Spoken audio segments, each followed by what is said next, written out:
Morning, everyone. Think I might be live. Oh, shit, with a little bit of raspy voice. How's everyone doing? I have printed the prototype sorting organizer thing, the drawer unit for this. Morning, Mr. Ireland. Wow. Hope my voice sorts itself out. I'm already on coffee number 2. Horror of horrors, though, the dollar store no longer carries these boxes.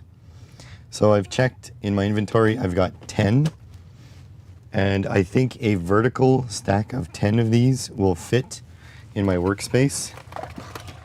So I think I'm gonna have to try a different box to standardize on.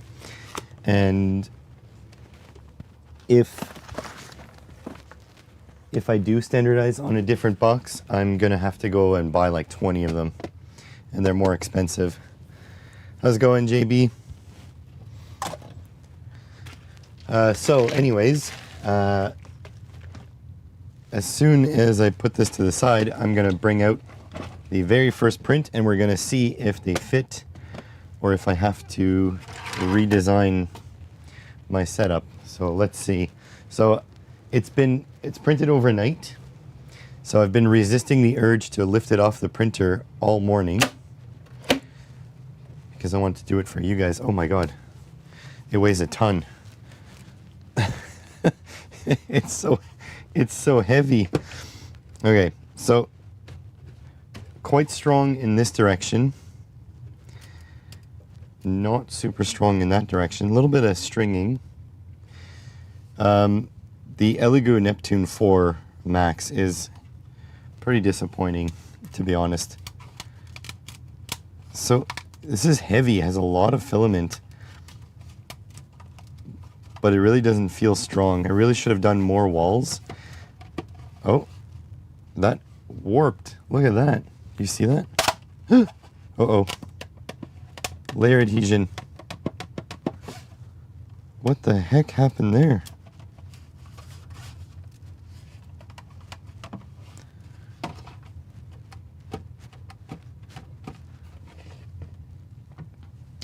Tired, not used to getting out of bed before 8. What the hell?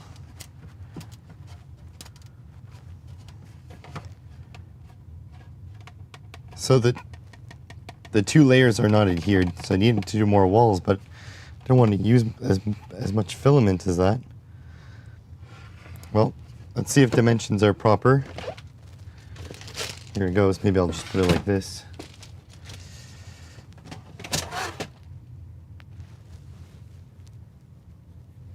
Did I measure wrong? That's not, it was supposed to come out. What is going on here?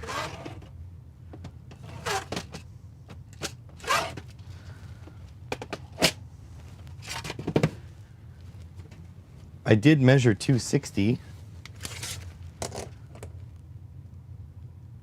260.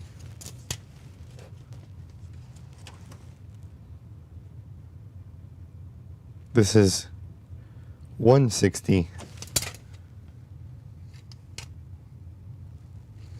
No, I didn't really leave space for infill. But I thought this 6mm nozzle was going to be fine. Look at how bad the Neptune 4 Max prints. Look at that. This. And this part is so heavy. It is incredibly heavy. There's a lot of plastic there, but freaking warped. And it's like splitting.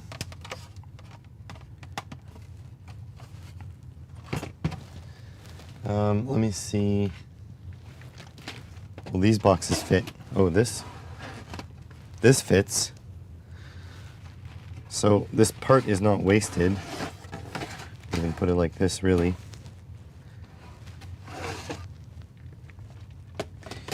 This may not be the most efficient way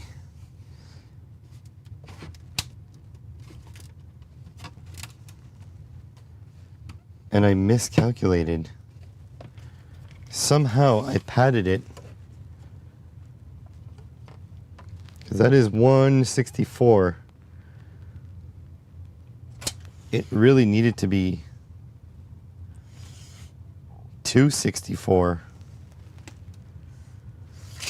Huh. Okay. That's insane that it's that wibbly wobbly. So like, I can use it. Problem is I don't want to pull the bottom drawer and have the whole thing come crashing down. It's not too bad actually. Here, let's show you what it looks like.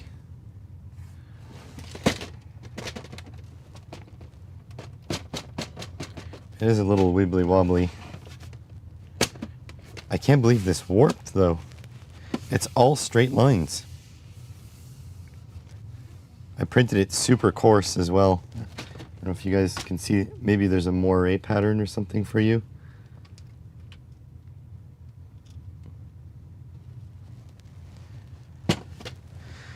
Huh.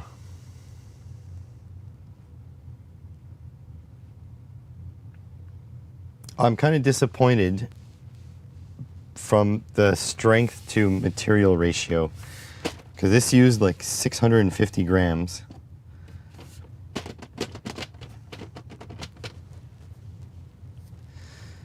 And it's not what I wanted. I may just have to do woodworking. Or maybe I make a plastic frame and wood shelves. So I make slots. I make these slots and then put wood shelves inside. You don't really need full walls. You can use a hex pattern, like yeah, but that increases the print time hugely. And honestly, the Elegoo is not up for it. It's just going to look at all these hairs. It's just going to screw up. I don't think it can do retractions very well.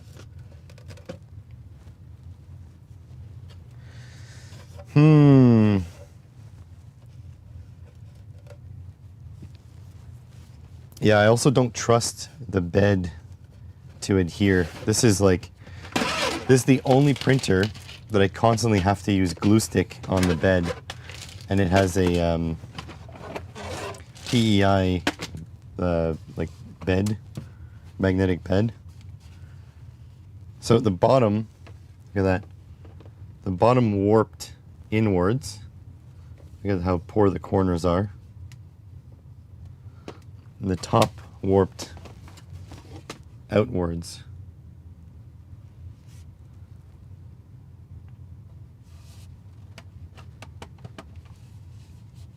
This is Elegoo PLA Plus.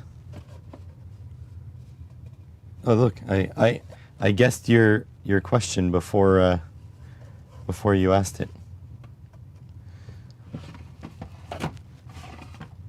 So needless to say, this is a disappointing result.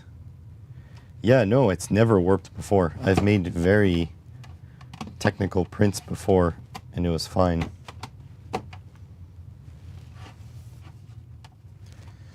Now, I know, like, the heat's not on in my house, and it did get cold overnight. But down here is 25°C. So the 3D printer has been heating the space all night. Yeah, 60°C on the heated bed.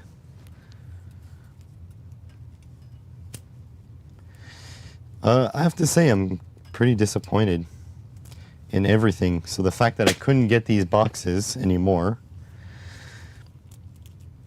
that's a disappointment. And the fact that this didn't come out, and if I would have stretched it out to its full length, it would have taken forever, and it takes so much filament. This weighs, like, I can't tell you how much gravity is in here. And like, I can't add dividers this way vertically because the boxes won't fit. I had this whole mental image of my entire everything being all these 3D printed boxes with interlinks, right? I put these holes to sink threaded inserts in, and I was going to make these connector pieces, so all up top would be storage. But now, like, I'm demotivated. I don't want to do that because this is pretty shit. So I may have to make like plywood, but that kind of sucks too because the plywood's much more expensive. Although this was like $15 worth of filament or so. It's not even that strong. And then I have to tune my woodworking tools to get straight lines. Like, I have to tram the table saw to cut plywood with any level of precision, I guess. I don't know. I don't know. Also, I'll be honest, I bought a table saw before COVID. I bought it used for, like, I think I paid $40, and it's been sitting here unused since then because it scares me. Table saws scare me. I don't like table saws.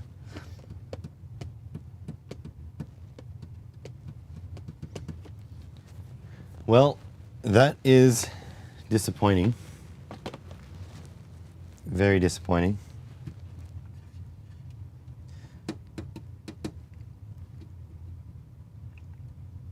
The thing is, my printer does a shit job of printing flat. Like, it cannot, like, look at this. Look at this trash. See that? So it's not even like I can make it panelized and then mount them all together.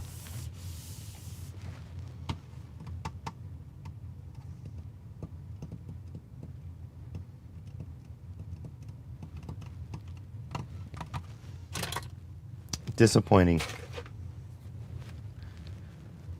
Very, very disappointing. Okay, well, anyways, at least my design worked. Like, I'm going to use this no matter what. I'm going to try not to break it because I'm going to use it. It's going to be up there on the shelf. It's going to hold different boxes, I guess. But yeah, frustrating. Frustrating to use just over, like, maybe 2/3 of a roll of filament and end up with nothing usable. Or, well, not what I wanted, at least. So now I need to figure out some sort of cheap, easy to work with material that is, like, thin. Because I know you get thin plywood. Like, I have thin plywood here, but it's super expensive. Like, very expensive. Where is it? Down here.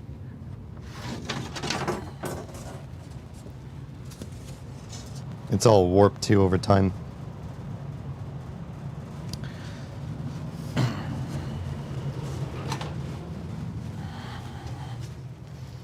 This is a 1/4-inch plywood,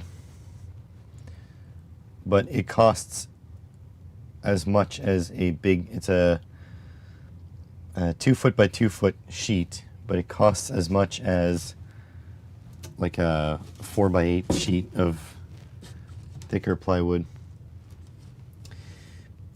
Plastic is very expensive in Canada. Like if you get like plexiglass or whatever, might as well go wood. I'm just frustrated because I don't want to make big, like shelves where the shelf itself is thick. Nope. Oh, I forgot I put a mouse trap down there. I just set it off.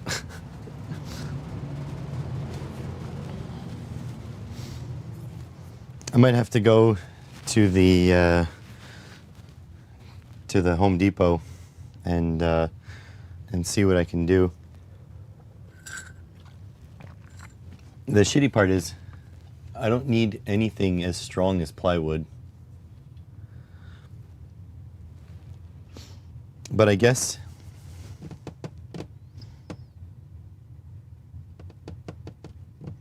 thinking.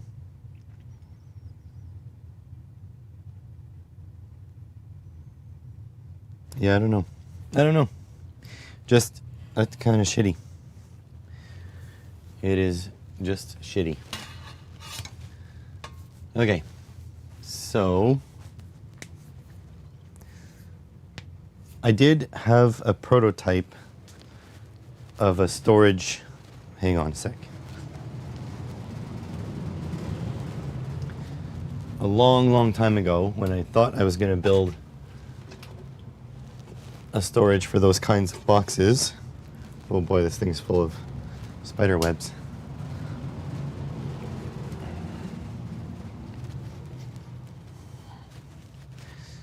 So I had, this was my prototype. 9mm pine plywood is 35 for 1.2. It's like a roll of filament. Roll of filament is $17, $15 to $17. I buy them in bulk. So you see these dowels? So the idea was this would sit on the dowels like that. This is probably like 10 years old. But the effort to make this, so I guess I could do this. So this is all glued. Is it screwed as well? No.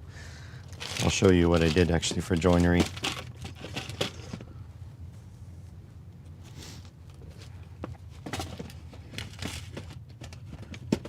Did I not do this correctly?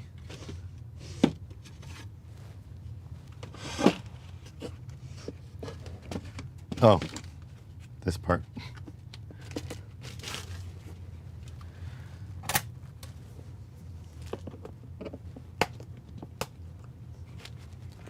Let's cut that off.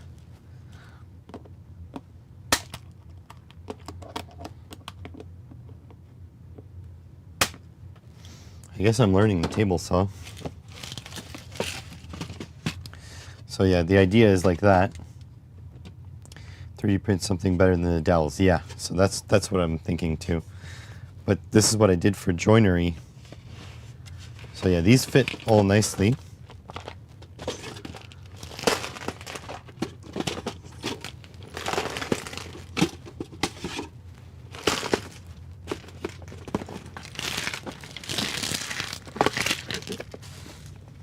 Oh, come on.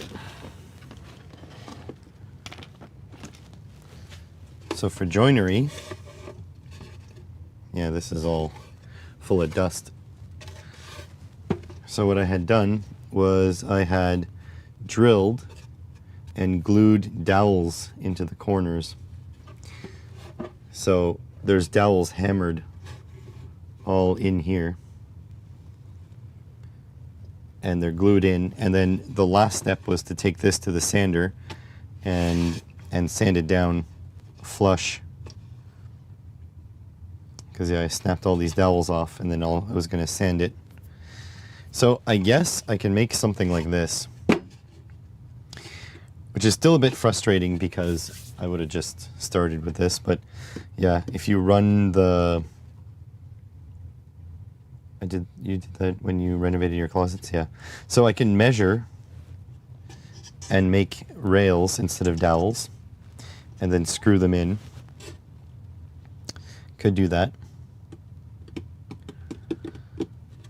But yeah, this was my effort to use as little material as possible. But I think this 3/8 ply is probably a good idea. I just have to use a table saw, which is terrifying.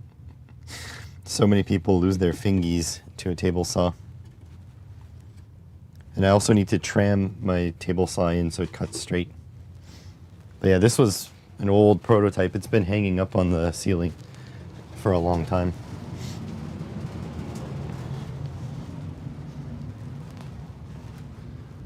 Let's see.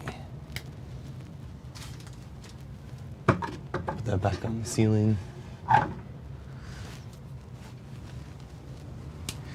So herein lies the question, why then have a giant 3D printer if it doesn't do anything for you? That's the question of the day.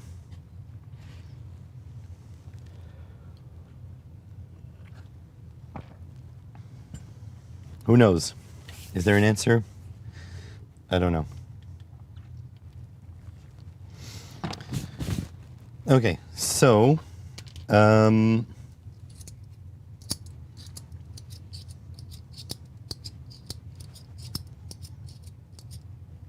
I've been thinking a little bit about the touch switches, and I'm thinking that we make one piece of code, and that just has all the examples on how to do everything on it. We test that it works, but we only demo my project, essentially. So we plug this in with this one that's not modified. We demo, we talk about it, and then we swap to this one. And this one has the code that does my thing, but also has some example code on other stuff it does. I think that's the best way to go about it. How's it going, ITT? You're not late today.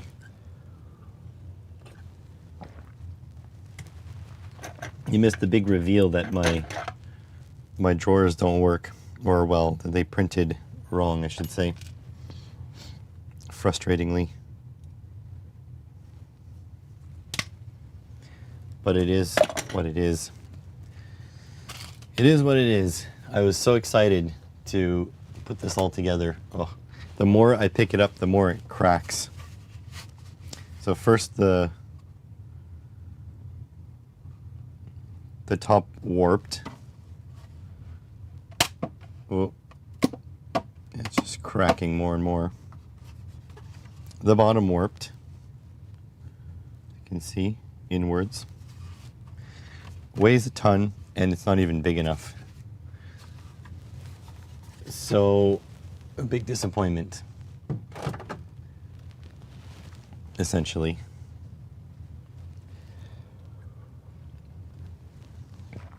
So yeah, I'm gonna have to design something out of wood, which sucks. I mean, I've got 3D printers, I've got CAD design, and I don't need to bring my tools outside in order to do plastic 3D printing. But it seems like I have to bring my tools outside in order to do, you know, stuff that makes sense. This is PLA Plus. It's this stuff. Oh, Rapid PLA Plus. So the Elegoo stuff. So it's not supposed to warp, but it did. And you know what? I've printed so many things with this before.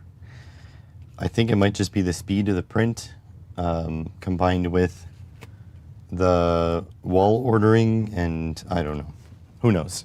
I have no idea. Disappointment though. So that would print it all friggin' night.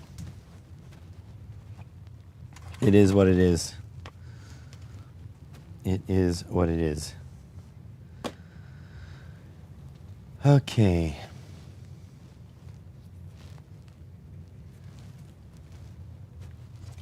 I guess we should get started. I kind of want to do something a little bit simpler to start with today. I don't feel like diving into the deep end right off the bat. Let me see how many parts. Hold on, I got a list of video ideas here.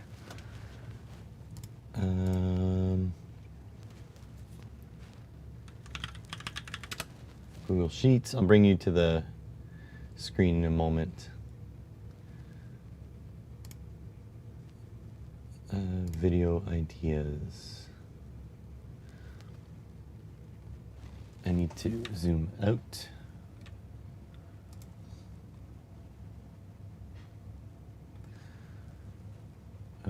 Okay, let's print screen this.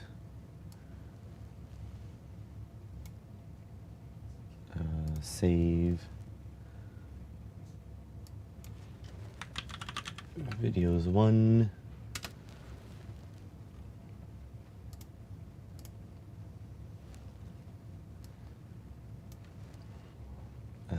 Print screen. So I'll show you my video ideas so far. Oh, no, that's not what I wanted to do. Print screen.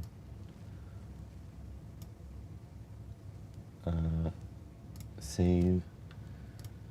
Videos 2.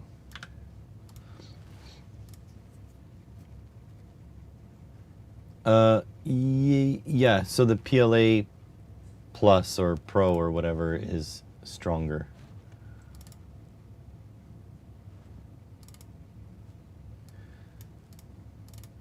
All right, so here we go. So here are the videos I have in my to-do. Multimeter counts, not tackling that today. Need multiple camera angles. Lithophane, not tackling that today. Op-amp video, it is a PCBWave video.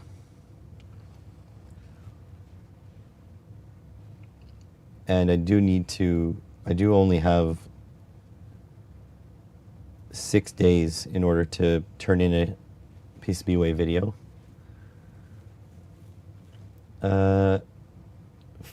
Fluke video 2, I haven't made a checklist yet.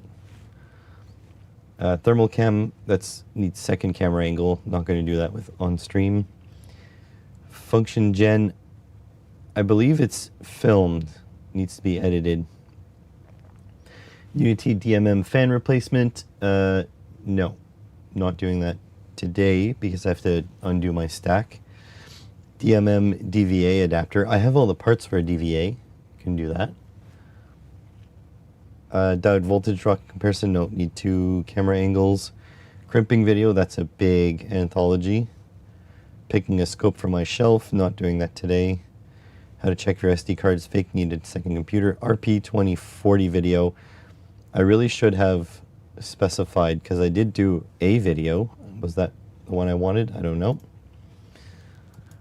And then PCB for LEDs to test micro. Oh, I should check that one off. I did that one. Done.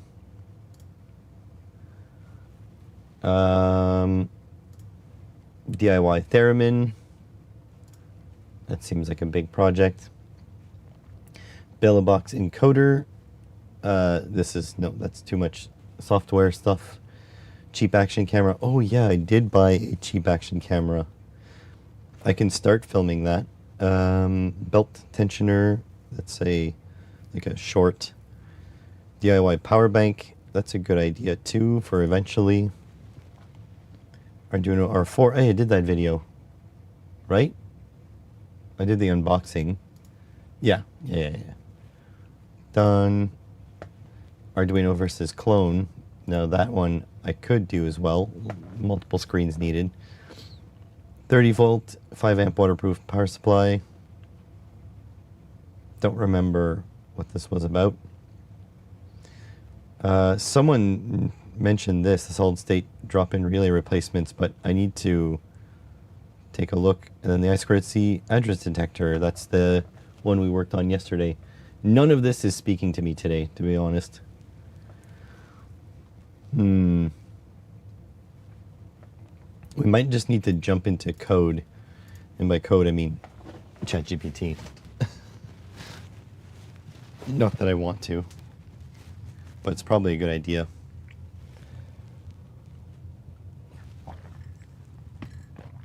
I may have resigned myself to not have a PCBWay video this month, which is kind of disappointing. Just thinking about it real quick. Yeah, I guess not.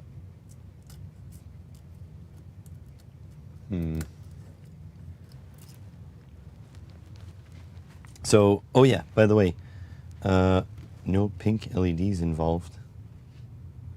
What? For what? I've got pink LEDs. They're in stock. I don't remember which ones they are, but I've got them. Oh yeah, and I got a new work mat. Bought 2 of them at Walmart yesterday. So I've got, maybe I shouldn't have said where I got them. Whatever. So I've got 2 brand new work mats. I'm going to replace this one at some point very shortly because it's heat distorted. Don't know if you can see that working. Damn, what do I want to do? I was thinking I was going to come in and do this touch sensor, but it's coding, and coding is a little bit soul destroying. A pink LED project. If you have suggestions, I'm all ears. You know what I'll do though? I can warm up by doing a PCB for this bad boy here. And the reason is because I need to get PCBs ordered. They take forever to come in. And we've got the code already for this, and it should be pretty simple. Okay, so I2C scanner. Last 20 years coding. Yeah.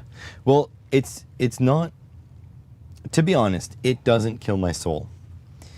What it is I feel like I need to be in, okay. Look, let me just explain this and then you guys can judge me after. So I feel like when I'm on camera, so like now, I feel like I have a minimum need to be entertaining. And while I'm coding, I have to sort of be on, right? But coding takes a lot of my brain power. And so it's a little bit awkward to use all that brain power while I'm trying to, talk to you guys. That's kind of it. Okay, so for I2C scanner,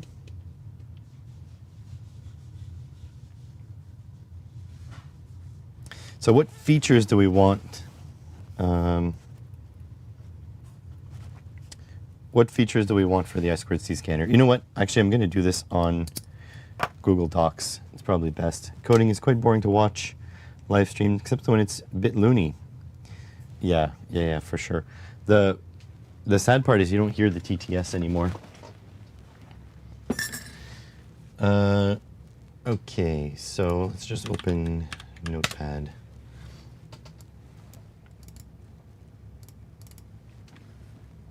Let's change the font to bigger. 20.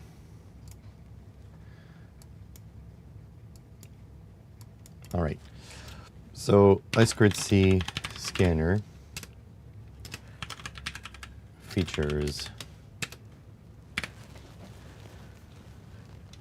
All right, so I want it to be sort of desk mount, desk top sitting. I don't know. Needs to have an enclosure.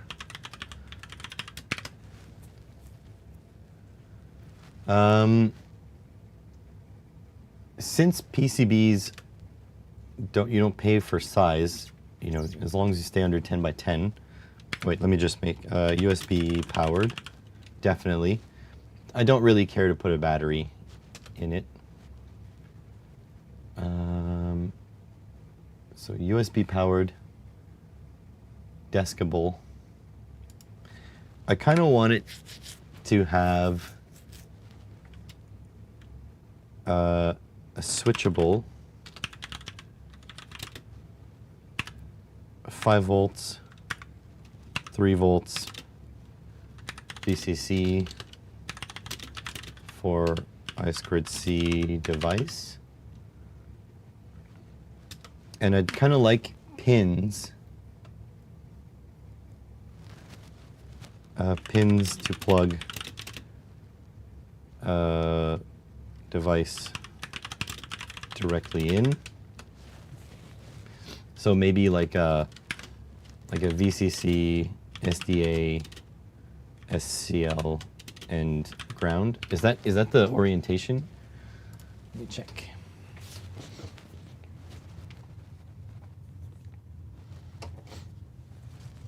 So this one has ground. So I think these pins are kind of arbitrary, to be honest. Ground, VDD, SCK, and SDA. So maybe I won't do that. Maybe we'll just use extensions.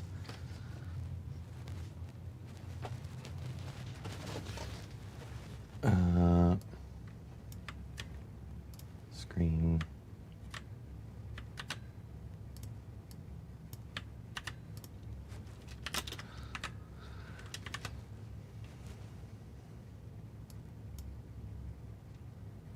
I'll probably have the pins available.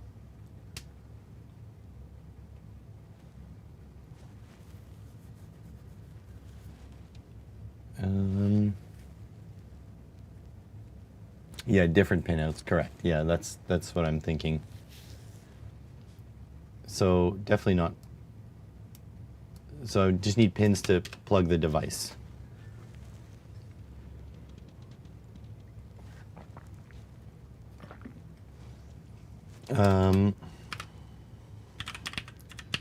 Support for multiple devices.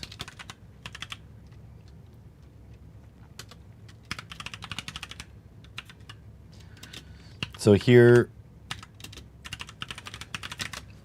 so do I want to put a secondary I2C boards have breakout sockets, okay? Do I want to put a secondary 3.3 volt regulator? Also, isn't there like a quick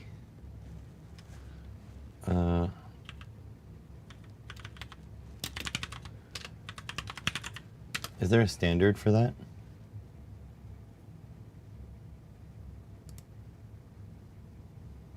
This one. Okay, polarized connector, daisy chainable.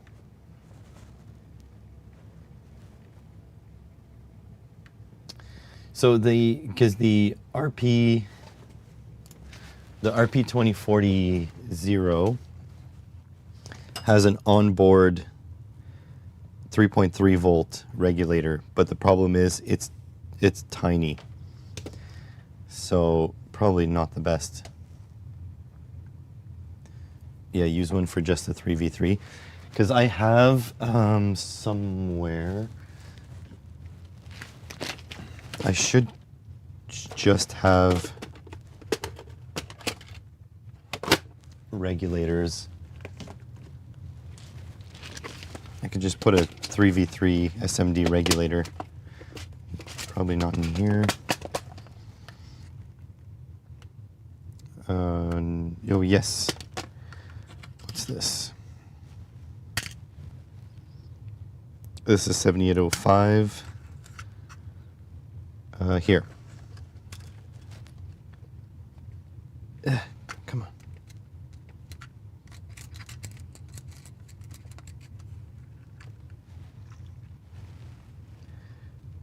AMS 1117 3.3 volt.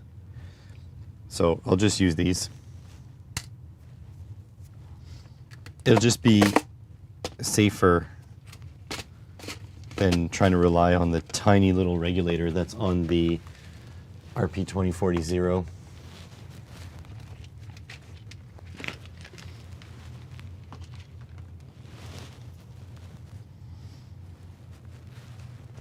I think the AMS 1117 is a fairly robust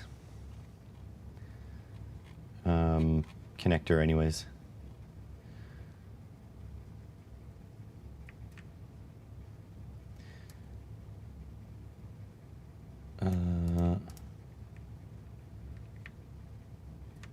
Must be 3.3 volts.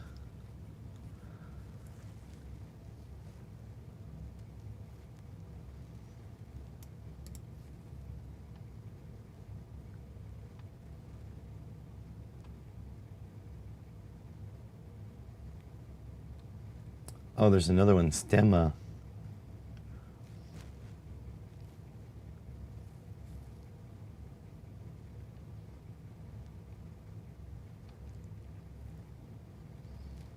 What's the pinout? Okay, so, okay, let me put a poll. Do I add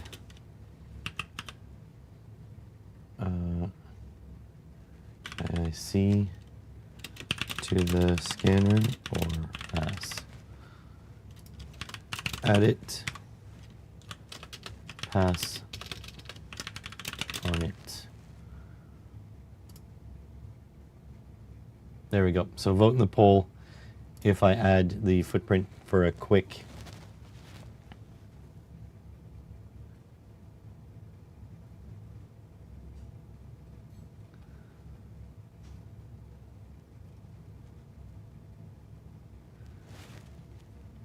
Hey Gerald, did you get my email with the code?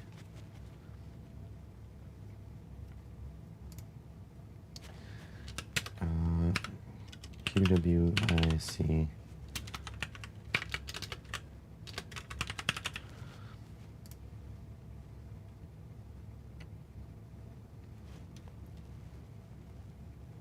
Stemma QT is Adafruit's variant. No, I'm not doing level shifting.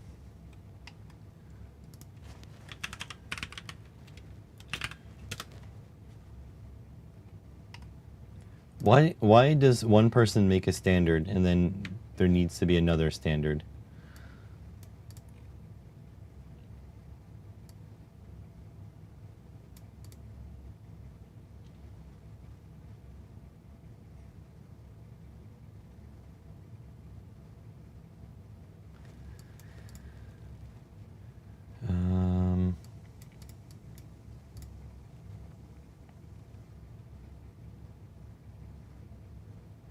Wow. So there's 3 Stemma. So we got 4 standards. You don't see it. Oh, I emailed it to you from my Gmail instead of my web host. Let's see, sent.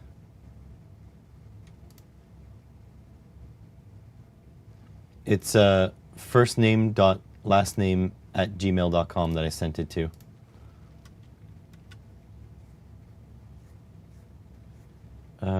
Does that on their own. So Stemma QT devices can be used with both. Okay. So what do? Do I just...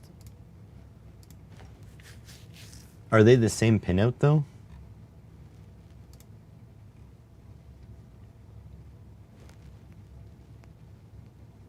Okay, so Stemma QT.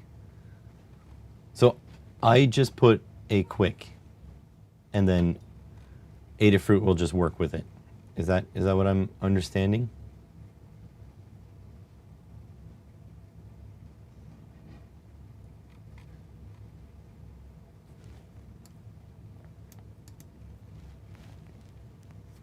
I'll just do my thing. You just implement quick. Oh my god, I switched. No. Feature creep. No. I actually do want selectable 5 and 3.3. So that's fine. Okay. Quick connector or stemma or whatever. 365 standards exist.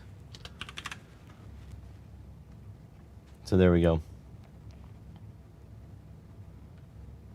The logic will be coming from 3.3, so no matter what. No matter what.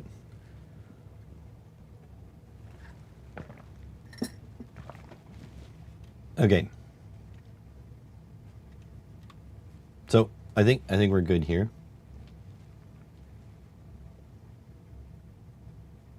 I'll just make a board. It's that simple. I'm going to send you the naughty chair as I open KiCad.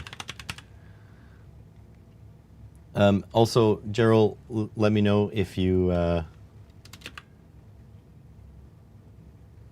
can't find it. I'll send it again. Are we up to KiCad 9 or 10? I have 9 installed. I thought we were at 10.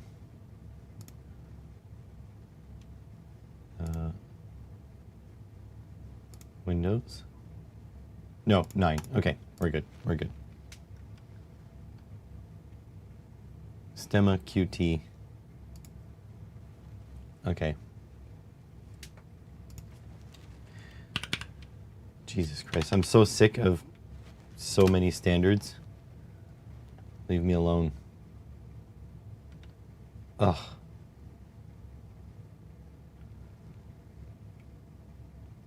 Fine. No, no. You know what? No, I'm not updating. Screw this. What's it called? I2C scanner. New folder. Why is my thing exploding? New folder, I said. New. What is going on? Okay, delete this shit. Rename I2C scanner.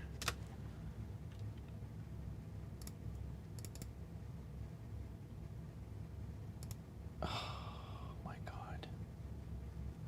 I think my hard drive is blowing up, folks.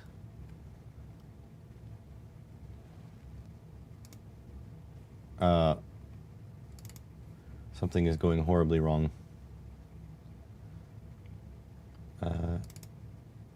No.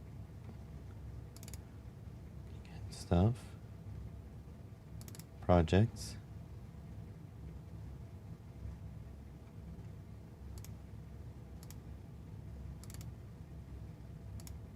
Okay, I think I got it. Back to screen. Yeah, okay, that's fine. I mean, I get it. It is what it is. All right, schematic now, finally. All right, let's load our objects.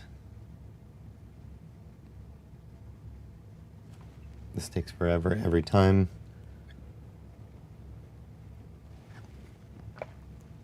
Hey, Franco, I saw you were here earlier. Yes, it is frustrating for the many standards. Thank you. Finally, someone understands me. And Gerald, I'm just looking. Just spam me in chat if you didn't get the email. It does send. It says I sent it to firstname.lastname@gmail.com.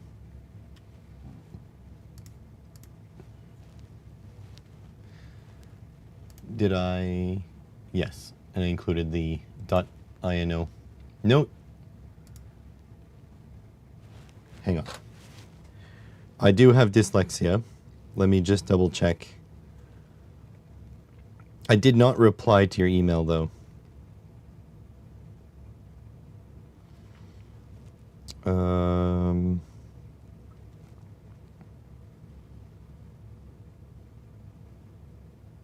Am I dumb? No.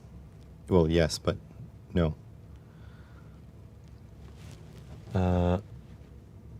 This letter, this letter,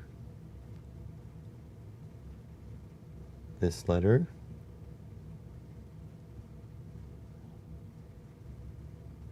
Dot. This letter, this letter. Okay, I don't know what to tell you. Check your spam. Because the email you sent in the form, that's where I sent it.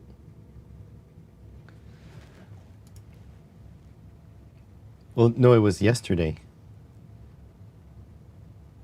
I sent it like last night. It maybe the Arduino.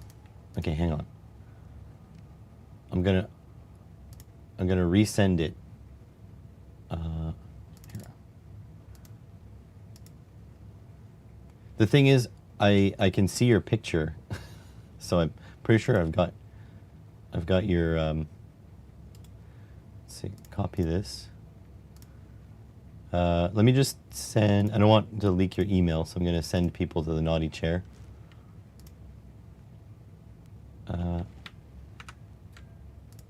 Okay, and then I'm going to copy something else so that I don't paste your email anywhere.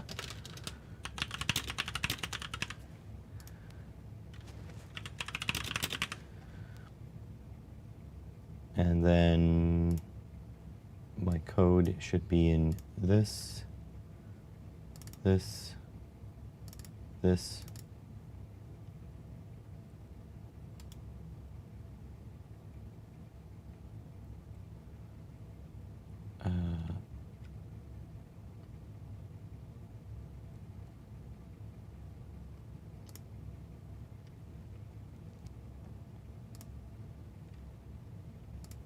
Why is my computer not working? Okay, I resent it. Oh, there we go. Oh, there we go. Yep. That is disheartening that it goes to spam. That might be why I'm not getting any replies to my to my podcast requests. Oh no, that's not good. Well, it is what it is. RP 2040 0 custom symbol.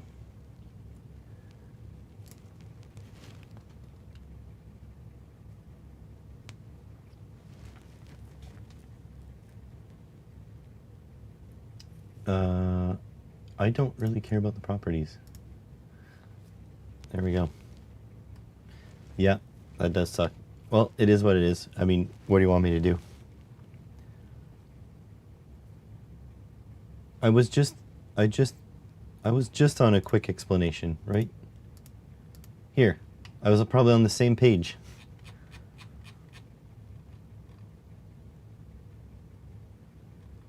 This one.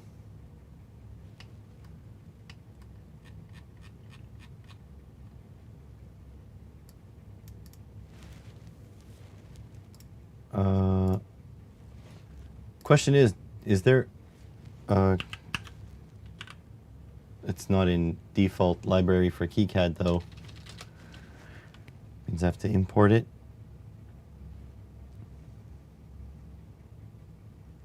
I'll deal with that later. Okay. So oh,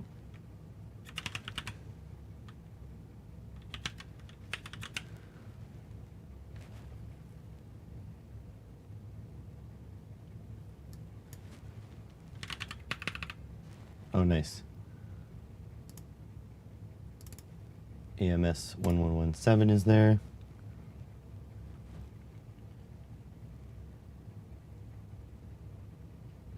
What else? The USB, I'll just use the USB on the RPi. I don't think I need to use anything other than that.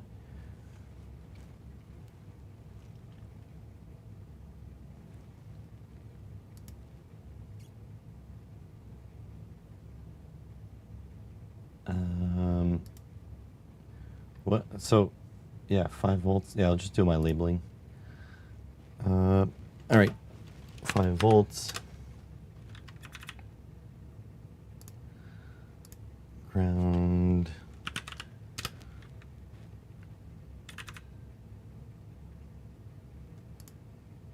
Do I just label everything? Probably. If they have anything attached, even my other Gmail addresses. It's funny because I get freaking tons of spam still.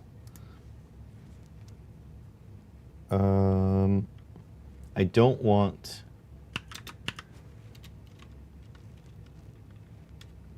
I don't want my 3v3 rails to be the same. Oops, cancel. And then these are pads, I don't need these, so this is simple. I'll just go no connection.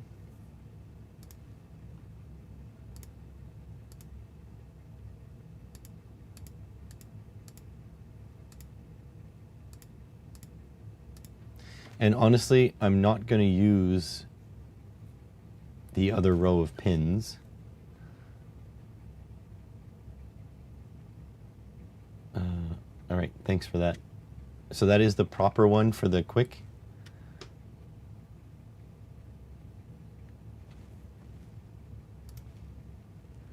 Standard. Okay. Oops, that was my. I almost pasted Gerald's email. Thankfully, I copied something else because I knew I would be liable to do that. Almost doxed a viewer. Is this the footprint?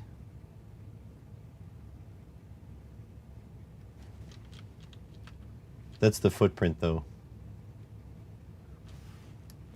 I need the... I guess I'll just put a 4-pin connector.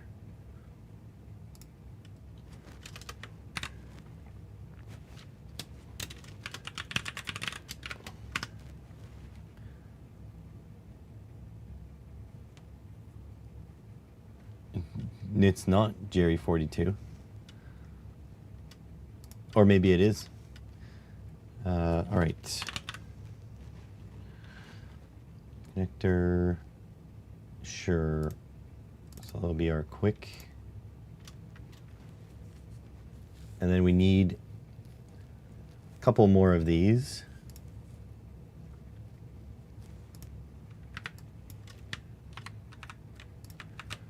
So I want 2 male, 2 female. Just for making connections easier. And I want to be able to plug, you know, more than one device at a time. Am I making this too complex? I should just make one. I should just make one. 2, male and female. That's what I'm doing. It's open source. If you guys aren't happy, you can make your own. How about that? So we'll put 2 quicks, 2 quick connectors. Oh my God, please. Okay, 2 quick connectors, and then a male and a female pin header. That'll be that. I'm still waiting for you to make a video.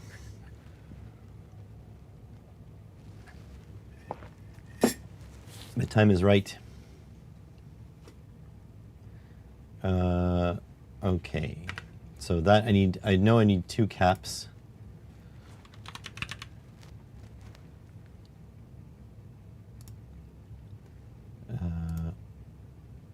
Is there a small? Yeah, see small.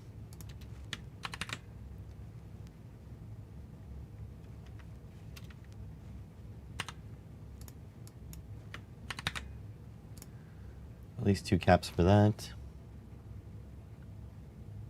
Your Gmail's probably johnny.bergdahl@gmail.com.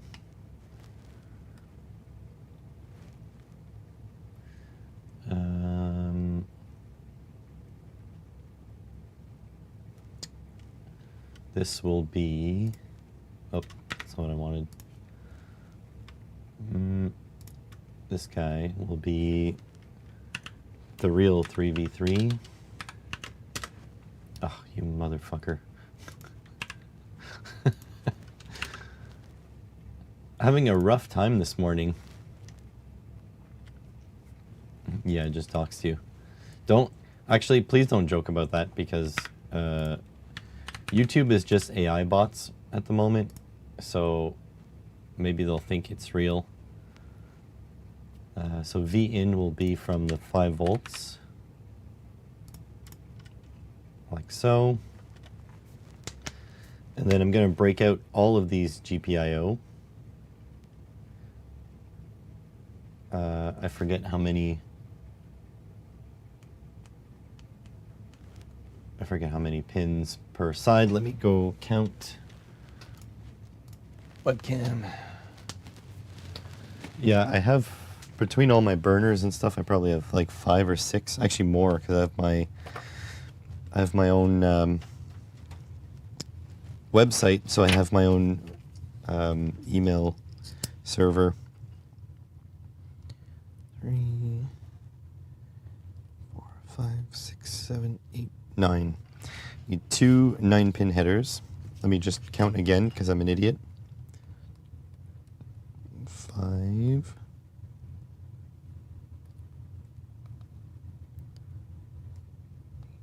9. Yeah, 9.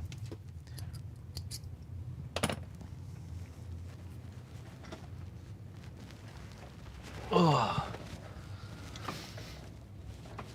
I use Gmail, but I should probably switch, because Google is cursed.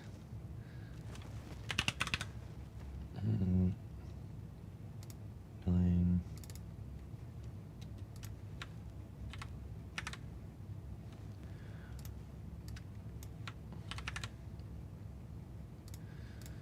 Okay.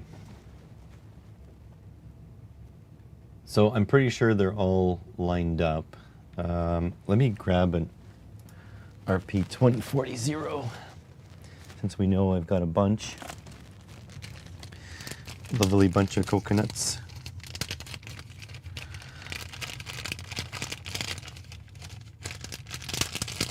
Get out.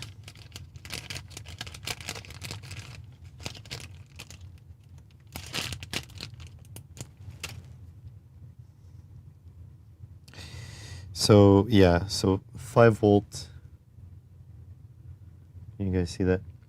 5 volt 3v3, then 29, 28, 27, down to 26, then 15, 14 over on one side, and then from 8 to 0 on the other side.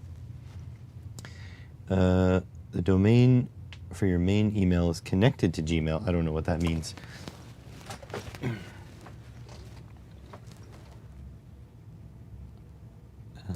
Screen.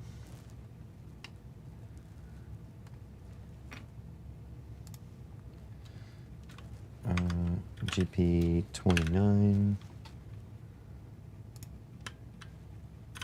This should be like Excel. I should just do 1 or 2. And then, oops. And then drag it down and it does it for me. GP27.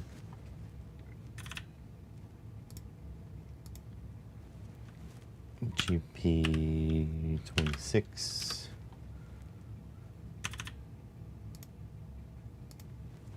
GP15. And GP14.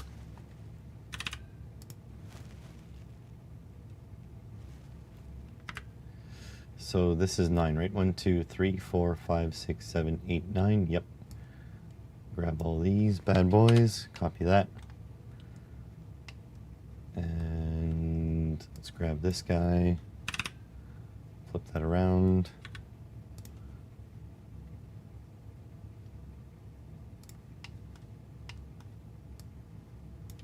Paste that. Good.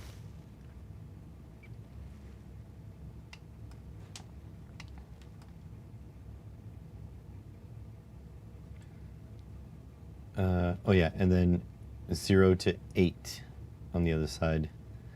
And the other ones I'm gonna not connect them so that people can connect to them with jumper wires and hack and do whatever they want. It's open source. This is mine. You do yours. GP 8.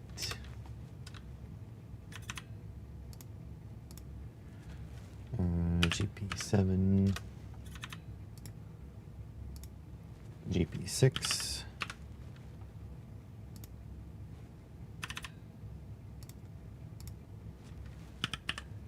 GP5.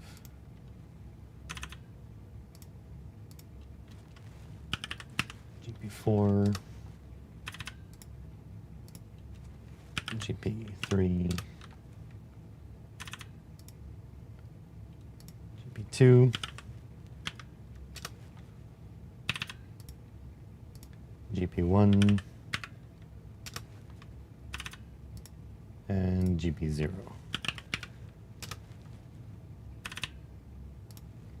There we go. That's all done. Grab this guy. Copy this shit over. Paste it over here. Grab this guy. Reverse it. Move it over here. Done.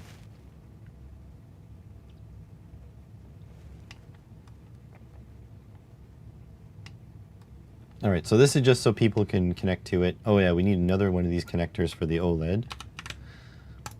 Like so. The OLED at the moment is connected to, let me double check. Pretty sure it's connected to 3v3. Power, yes, to the RP's 3v3. So my specific OLED is ground, VDD, clock, and SDA.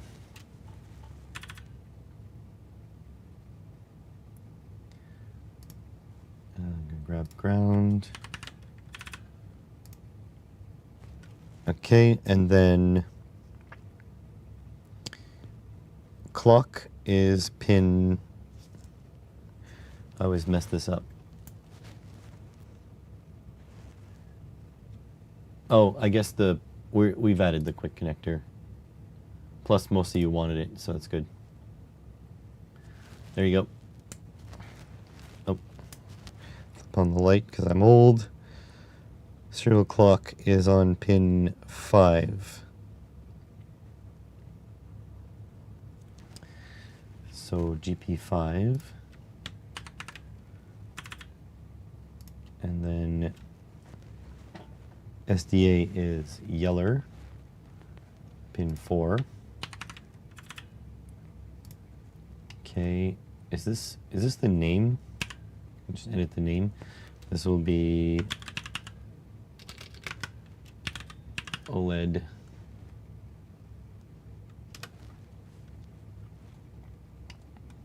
It's good.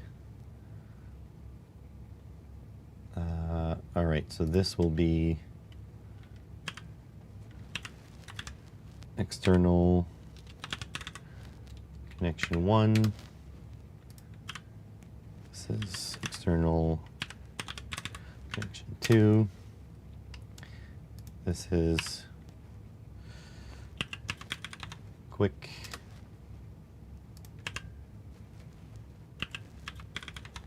Quick. You were the no vote, but you lied. You have a few quick devices. Ah. The thing is, I'll put the footprints on the board and if people want to use it, they can use it. If they don't want to use it, they don't have to populate it. I think the fact that it will take not much space, I think that's the key here.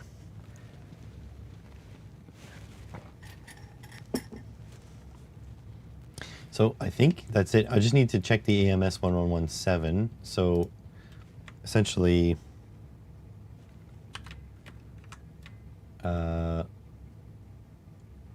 I don't know.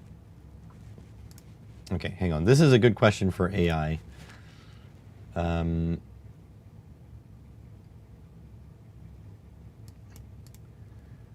3v3, SDA, SDL.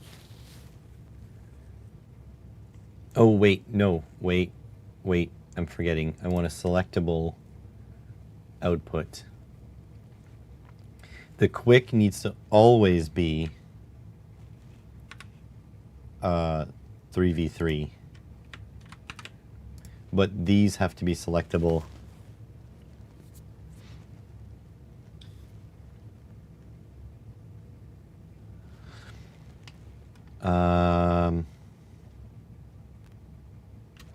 Okay.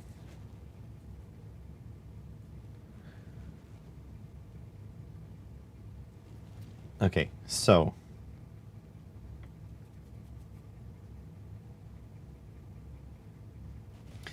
put a new label on here.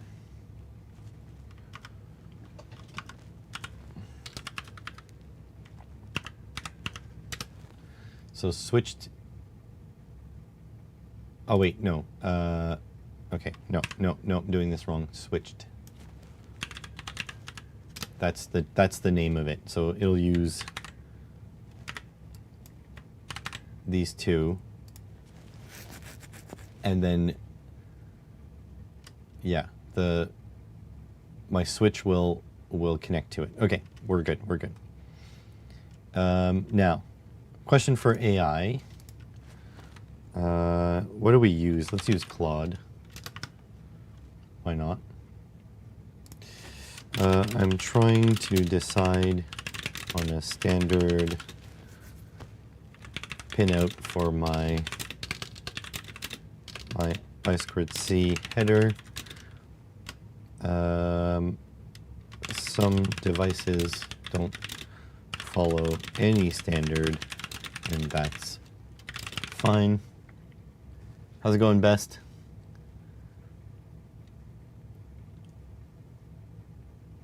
AI labels are shorted. Okay. And that's fine, but I want to put them in the most common order. So what do you recommend? Here, let's see what it says.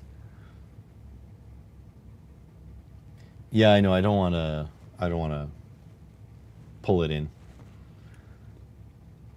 Just safer. Okay, VCC ground. So this would be not what my OLED uses. But watt adoption, that's good. Ground first, Adafruit conventions more common. Okay, so VCC ground, SCL, SDA. Should we ask it about plugging it to 250 volts, or we mess with it later? You don't. So I don't. So okay, the question is, how do I verify that what the AI tells you is right? So I'm asking it for an opinion. And so I don't need to verify that the opinion is correct. However, it backed up its statement using facts. So we can check this. So Adafruit, whatever. So let's see. Is it really VCC ground, SCL, SDA? So let's verify. So Stemma.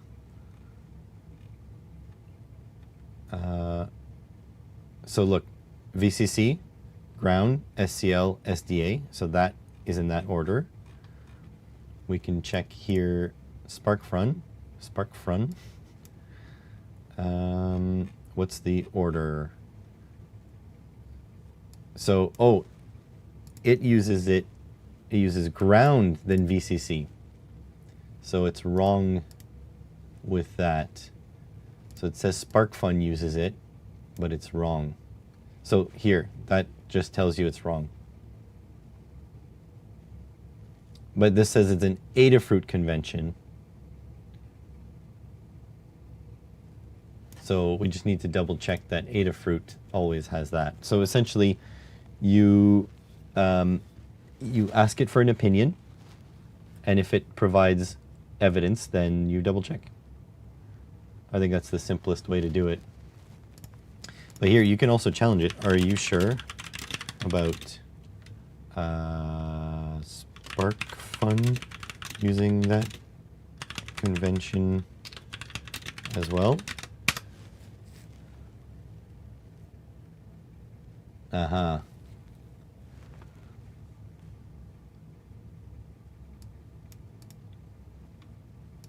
Has been around longer, may have used different conventions, or might use us, so it doesn't even know. Seed uses ground VCC. So basically, do I go Adafruit standard or regular? Can you just check then instead of assuming? Aside from Adafruit, what order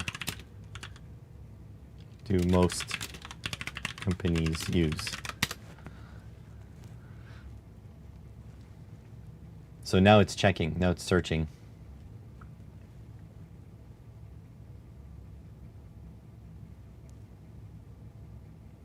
Let me see, copy link.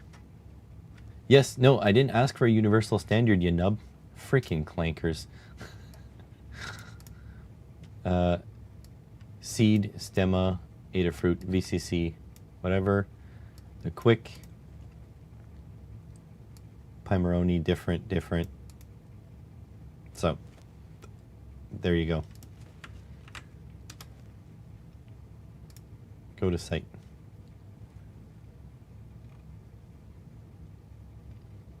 Okay, so that's ground VCC. SDA SCL. Seems like SDA SCL is always the same. Ground VCC. Wait, Stemma is ground VCC? Wait, what? Is this?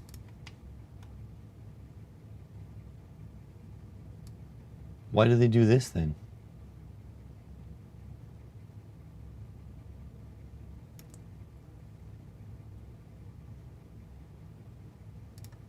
This is all wrong. It's all ground VCC. Ground VCC. So DF Robot uses a different one. Oh my god.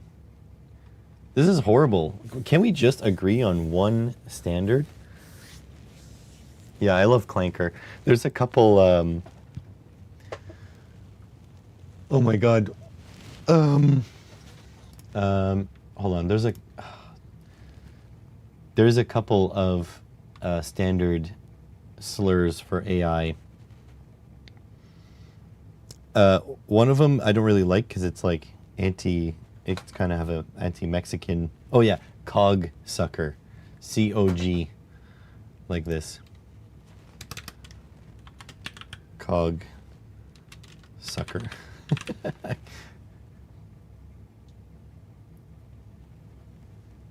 Okay, but the problem is most of these are ground VCC. So yeah, so SDA and SCL, that's what I'm using. And that's what mine is. That's what my OLED is, ground VCC. Oh no, wait, my SDA and my SCL are mixed up.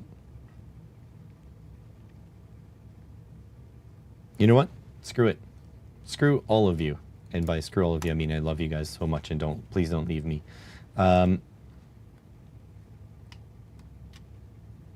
Yeah, I did this pin 5. Yeah, okay, so this is for my OLED. you guys may need to swap it up for your OLED.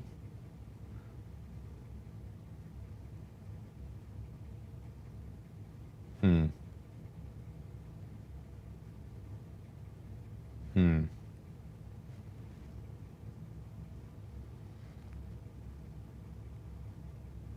So if you're making this project at home, this is not going to be accurate for you.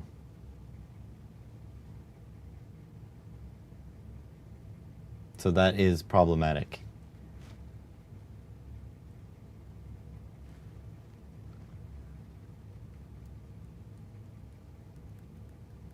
Oh well.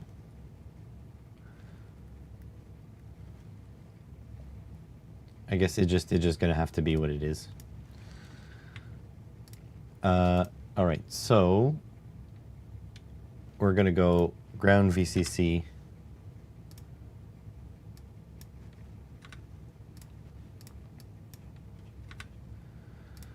I'm gonna grab a ground.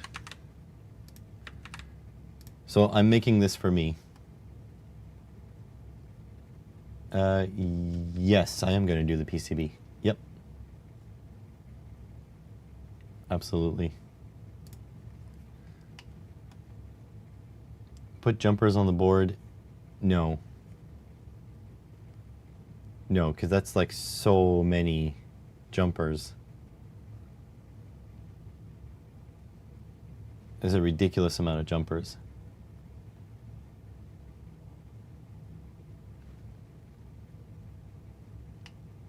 Right?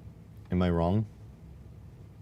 Because if it's going to be 4 to the power of 4, there's going to be 16 combinations to get this correct.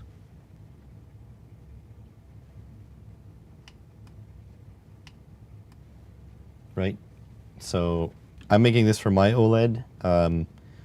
Your mileage may vary. But the case that I'm going to build, I think the OLED will be mounted in the case, so it'll be wired to the board anyways. All right, so SDA and SCL.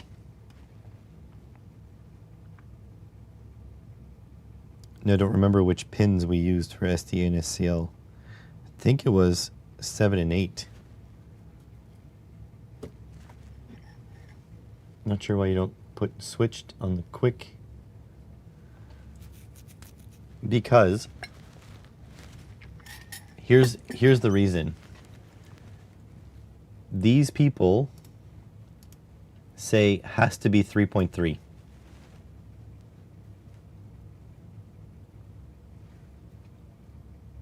So the problem is if someone has the switch in the wrong position, they're gonna destroy their quick device.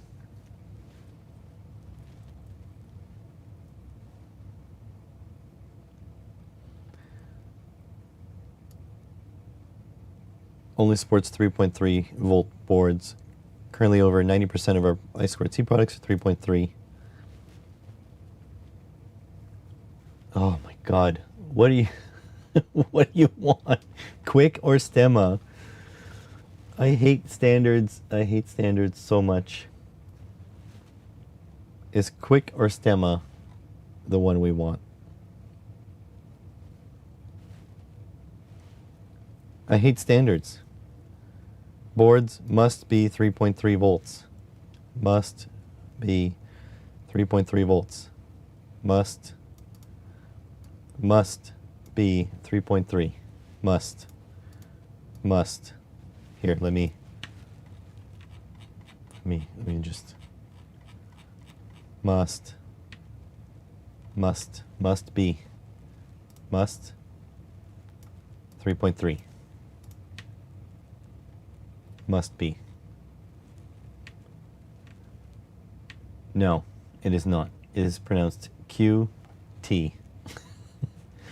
And it's not cute. It's not cute. It's cutie. It's cutie. You look. Look, you're wrong. Cutie. Cutie. There's an I missing. Correct. If there is more than one option, it is not a standard. Fine. I'm gonna put the frickin' switched. You guys bully me way too much. Wait, now I need... Ugh. They probably have a neighbor girl stemma. Majority of your OLED are ground first. So great, you're gonna be able to do this. Perfect.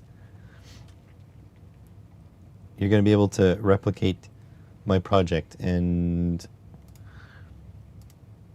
yeah, we're good. Okay, so the order is from the bottom. So ground 3.3, SDA, and SCL. Now I just have to work out what code, what pins were what. Or do we know?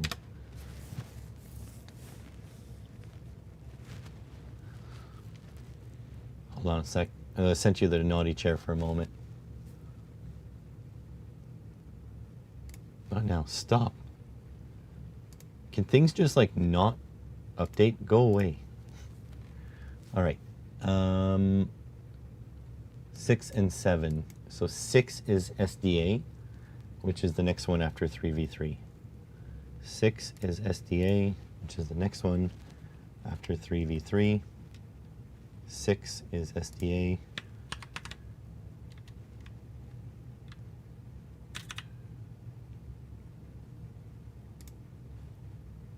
SDA and STL.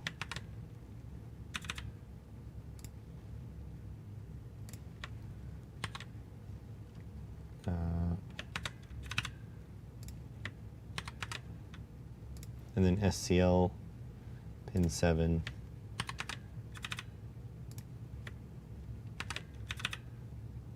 There we go. Welcome back. Okay, so there, the switched. There. Now everybody's happy. Except for SparkFun, which will hunt me down and murder me. Because we must be 3v3.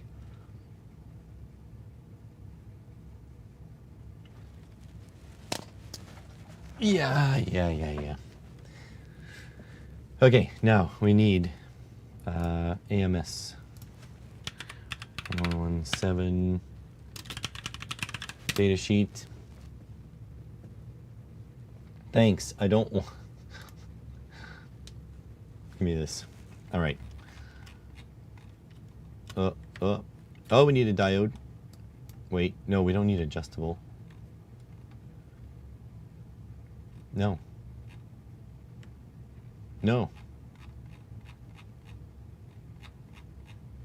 Oh.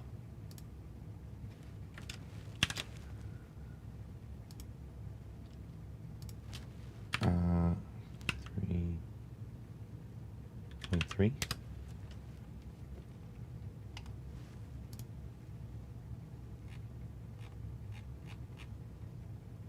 Can I just get the application circuit, please?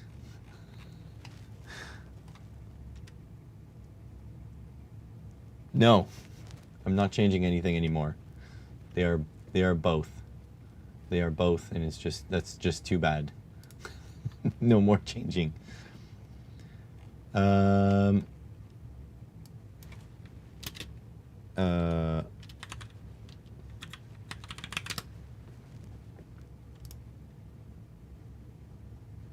Thanks.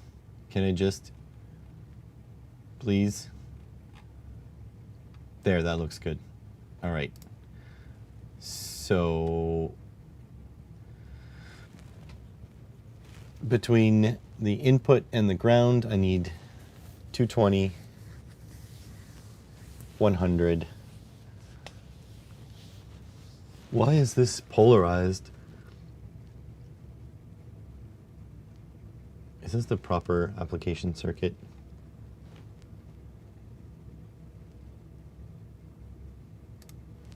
I feel like this is more like it. Nope, not the adjustable. Nope. Nope. I'm gonna take this one. You see this one? I feel like I just want to put SMD caps there.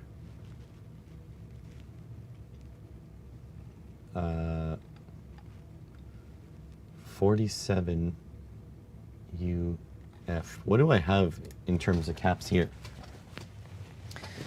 My SMD parts. Oh, that's empty SMD parts.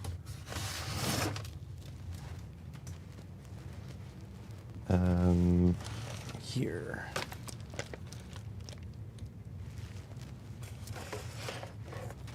Oh, this is about to frickin' avalanche down. It's not gonna be good. At least not on my head this time. Okay, resistors, LEDs, here. What do I have? 47, 4.7, 1, 10 nano, 100 nano, 47 pico, 470 pico. So I think 47 micro. I think that's going to be fine.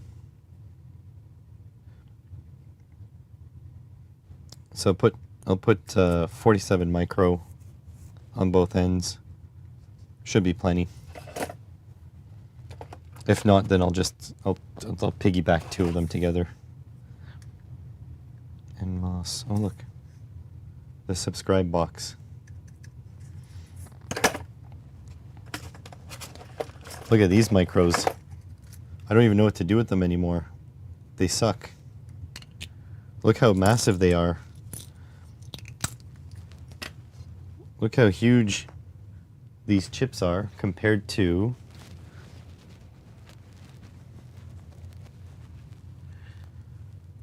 that's like 50 times as powerful as this. And in terms of size, I mean, in terms of board area, they're almost the same. Crazy, huh? So I don't know what I'm going to do with the ATtiny 85s.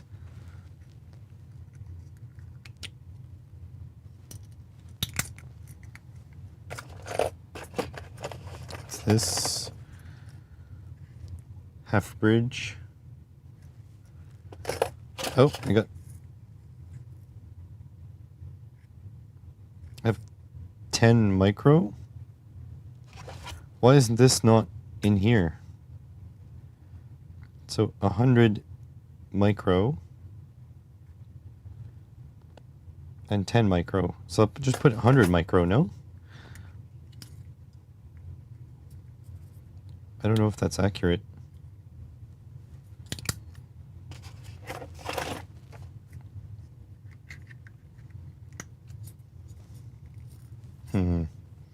Probably should get tweezers before I send these things flying. I don't know who Paul Daniel is.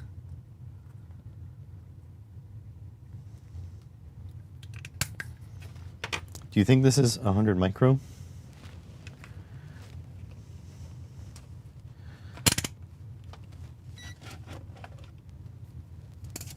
Let's short these out first.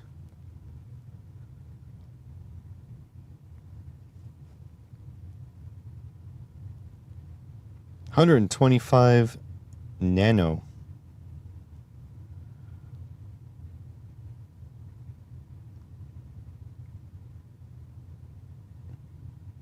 I did write micro on this.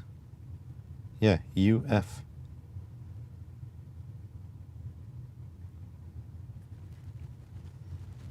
I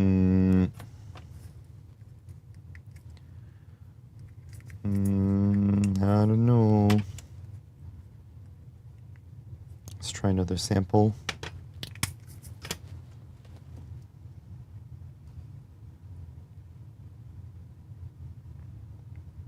125 nano.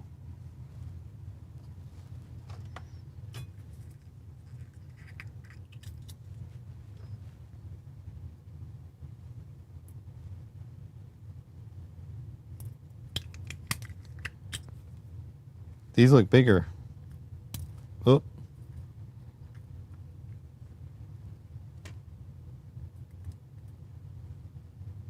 I do buy these from Chinese sources though. These are 10 nano, not micro. Why do I have a micro symbol?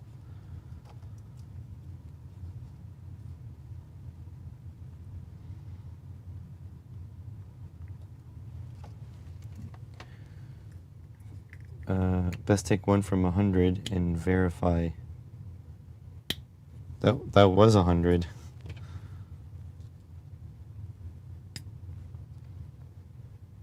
Okay, let's grab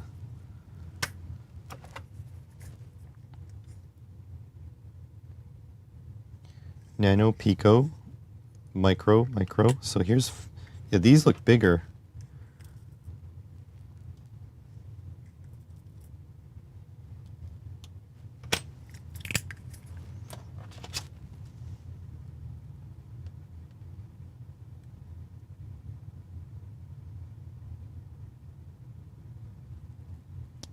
I'm getting 8. Oh. 27 micro, 33 micro.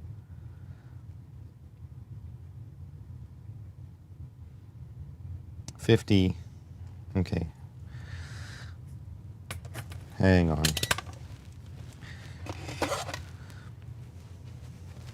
Something is wrong. Where is it? Gonna bring out the big guns.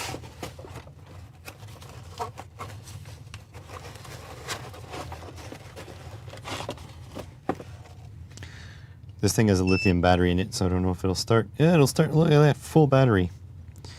All right. Oh, what are you freak? No battery.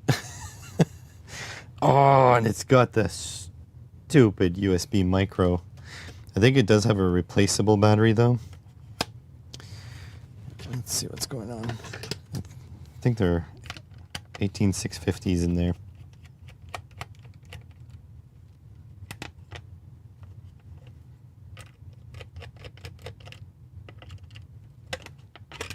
Ooh. Oh no, it's this thing.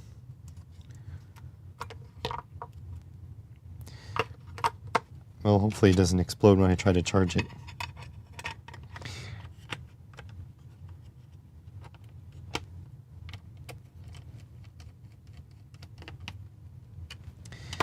Okay, do I have that shitty USB cable?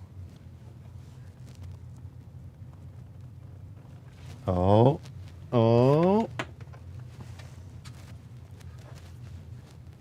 Yes, I do. All right, let's plug this in to charge for a few minutes. So I think the point is, I'm just going to put 2 resistors, 2 pads, and if I don't have enough capacitance, I will add capacitance. I think that's as simple as it gets. All right, so we'll grab, double this, Control V. Okay, I'm gonna move this to the side, move this down, move this around, use some wire.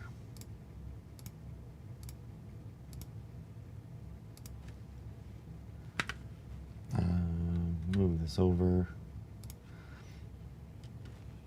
move this here.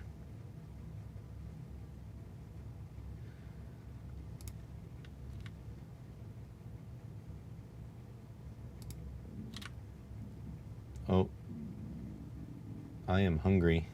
My stomach is grumbly. Okay, we're gonna wire these in parallel.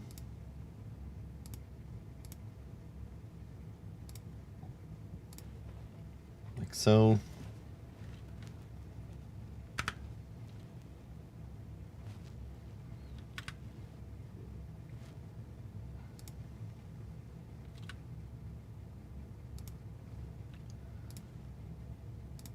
Wire these in parallel. There we go. You do lose capacitance going in parallel. It's not a 1-for-1, but that's fine. At least I'll have extra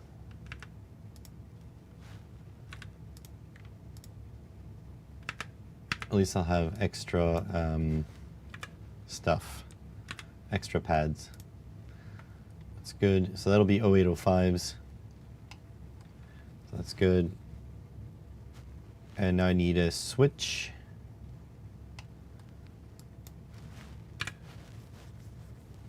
And then that'll be that. We're gonna be done. I'm definitely gonna need a new coffee before we keep going though. So switch.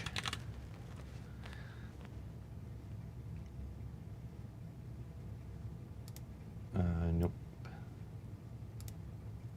Interesting. Nope, nope. Read the, oh, I didn't know there was a single pole dual throw read. That's interesting. Connector. Can I just get a switch? Oh, there. I need a single pole dual throw. Single pole, single throw.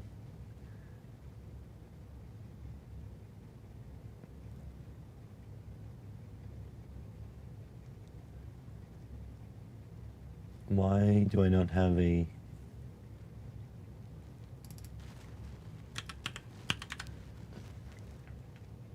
There we go.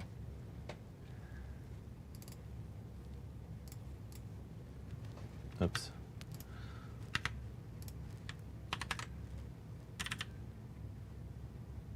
No. There. And then 5 volt. Oops.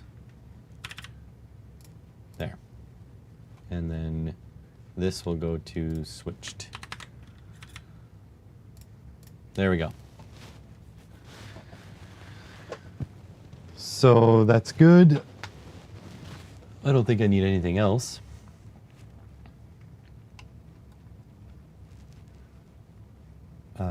Quick OLED is just going to be pin header holes. That's good. All right, I need a coffee. And hopefully a couple minutes of charge is all I need.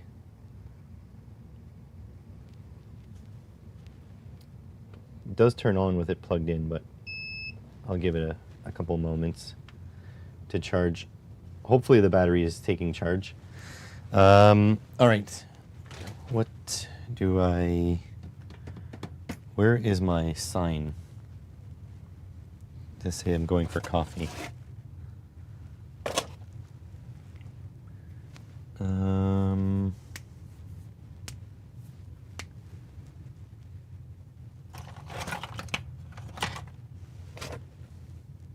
Huh.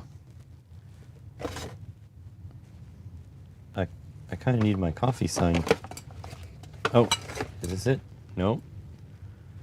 Oh, this one has LEDs on it. Where's my coffee sign? Does that mean I won't be able to have coffee?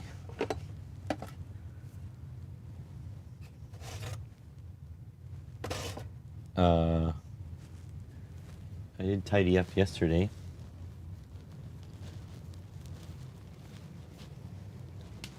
Uh-oh. Well, you'll just have to trust me. Let me see here.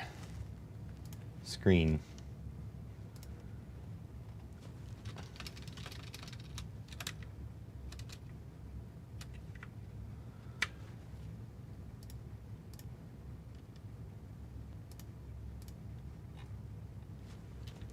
gone for coffee. Be right back. Subscribe, please.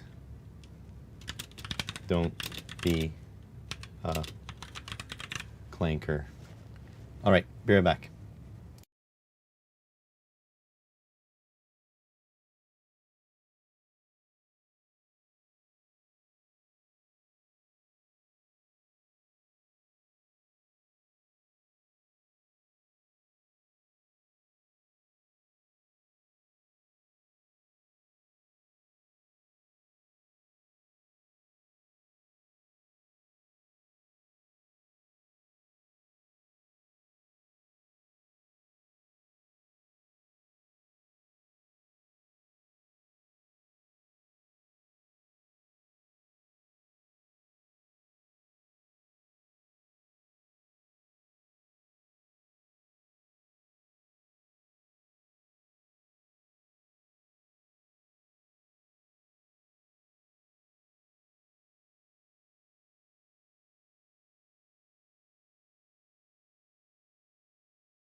I am back.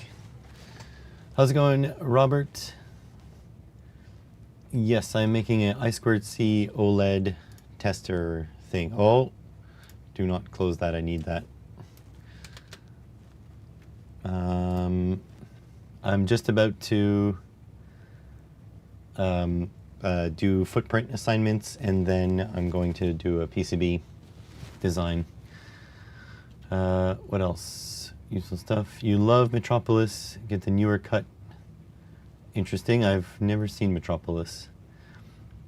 There's a newer one. How's it going, Sri Jaya something? Any EC stream-based project ideas?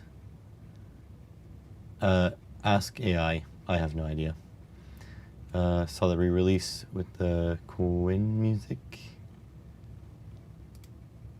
Yeah, no idea what's going on in chat, but hello, I am back.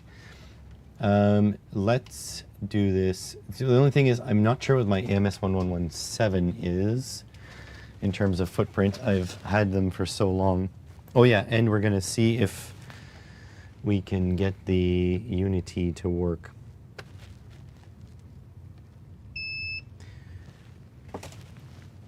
Okay, so, ooh, this is getting swamped out. Hang on. Let's shut these. Ugh. 1 and 2. There we go, that's a little bit better. Now how do I do this again? Capacitor C.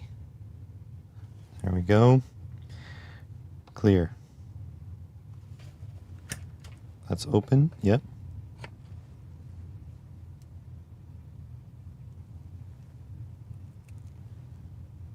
Short.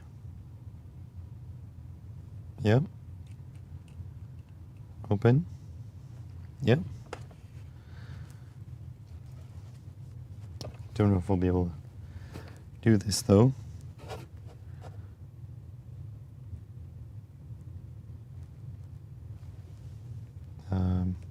Clear.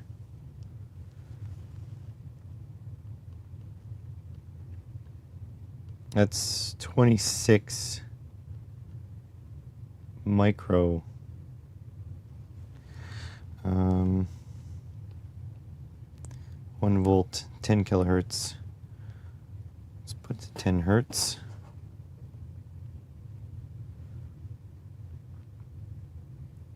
$34 micro. I guess that's close to 47-ish. Yeah, 34 micro. Yeah, there's life. I'm going to keep charging it because I need to charge it every once in a while. So, close, I guess, to 47 micro. I'm going to plug that back in. Oh, you know what's stupid? There was a connector inside. Oh my god.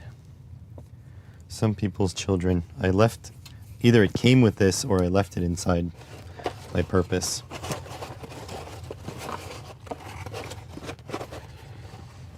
Tiny LCR leads, yeah, they're necessary, I know. Alright, you gonna shut off now? There we go. So many cables. Yeah, I wish, I'm hoping that USB-C stays around for quite a bit longer. I'm not ready to switch to a new standard, and I hope every other standard swaps to USB-C. Okay, so now my AMS1117s, which were up here. I better also put these back.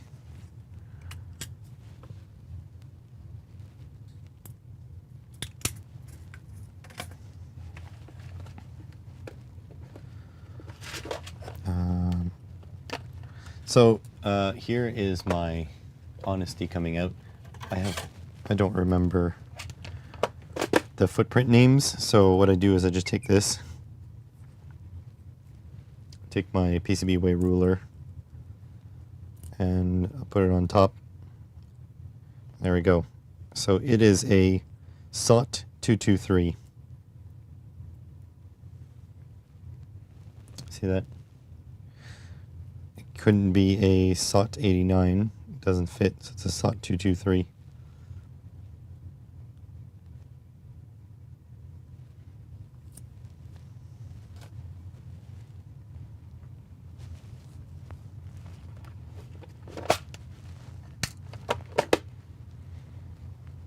Okay, so let us assign footprints. Oh look, it's already SOT 223. Huh. Oops, screen. Look, it's already SOT 223. It was already decided. So that's good. By the way, I ran out of creamer and I was too lazy to open a new bottle, so I'm gonna cringe a little bit when I drink. It's gonna be a little bitter. Capacitor SMD is 0805 with the hand solder pads. That's the ones I like. So 4 of those, 2, 3, 4.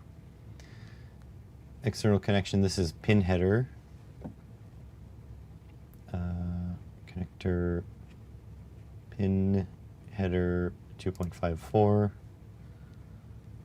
And they're going to be by 4 vertical. 1, 2. Okay, so now the quick, let me just skip over this because the OLED is also going to be by 4 vertical. Okay, the quick now, I have it written down.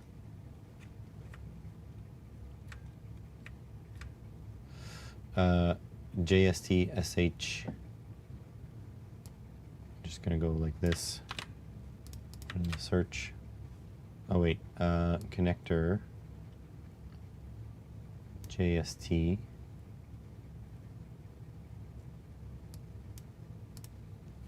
There we go. Does it have pads there? I guess so. 1, 2, 9 pins, so connector pin header, 2.54.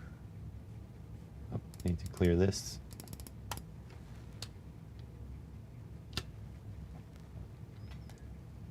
Vertical 2. The switch now, I have to check what switches I have, but this is my RP, so that should be in U, uncategorized parts. Yep, there you go.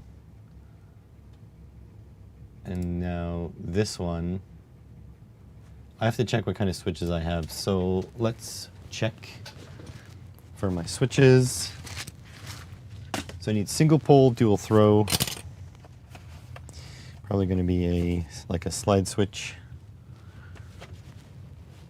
I have a box of switches, but I may have to go through my older boxes.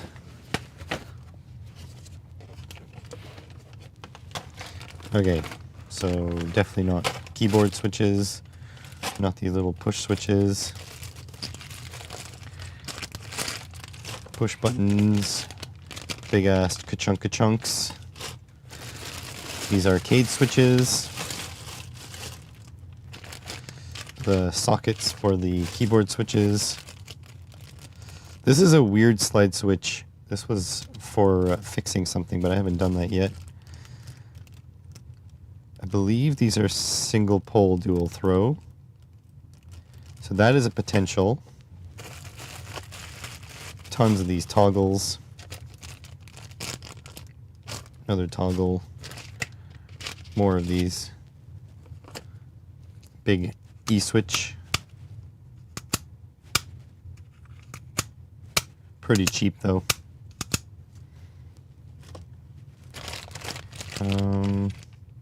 Keycaps, big battery disconnect. Key switches. the hell is this? Oh, a giant battery disconnect switch. This box needs to be replaced by a bigger box, it seems.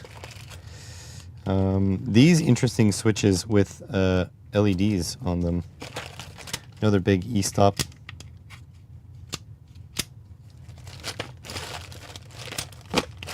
Do I only have one? This is dual pole, dual throw. Micro switches.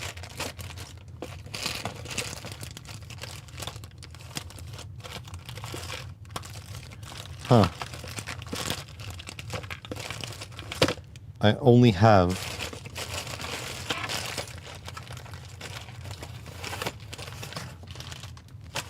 the one.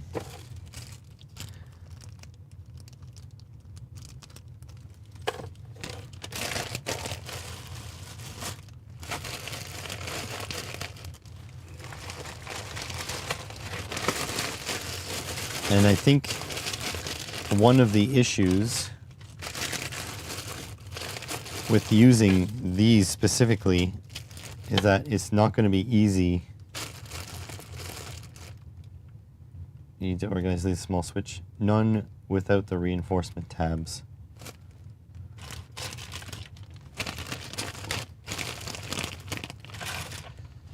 I don't know what that means.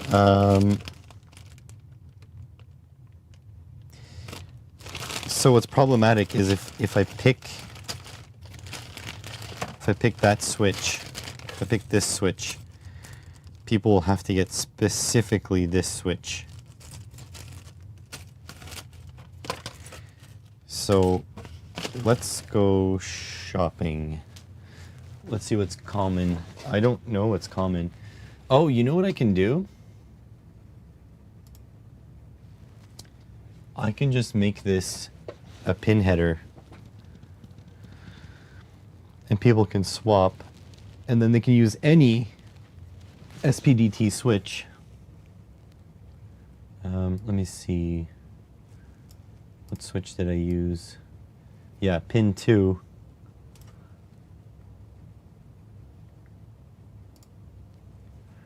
Let me see. Let's see if AliExpress loads today. It does.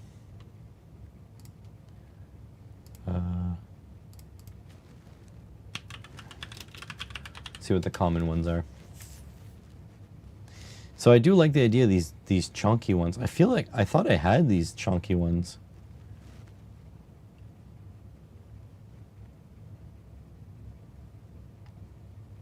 These are not SPDT. These are SPST. So thanks AliExpress for feeding me a load of BS. As always. I have these switches somewhere. Because I use them. Oh no, they are DPDT.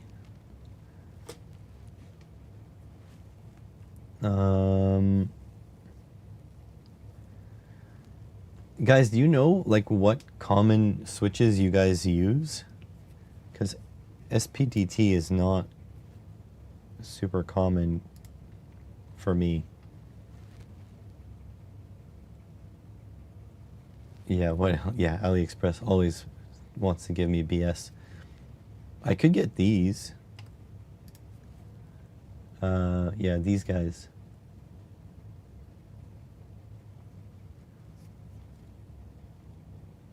Six pin? No, I need 3-pin. 3-pin. So that works. Or you can get 3-pin on, off, on. Or they have a center. Yeah, there.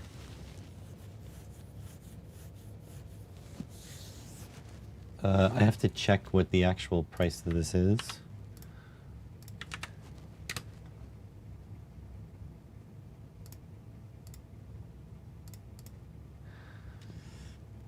On, off, on. It's $5 Canadian for 10. Or $35 for 100. 6-pin.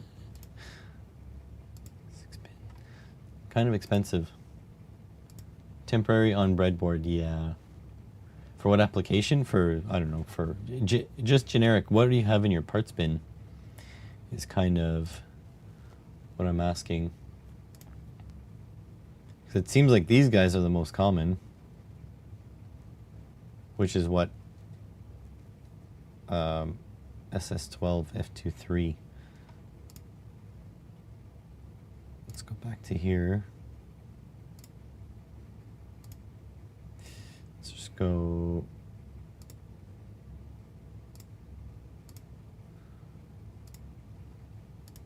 Let's see. What was this? SS12 F23. SS12 F23. No.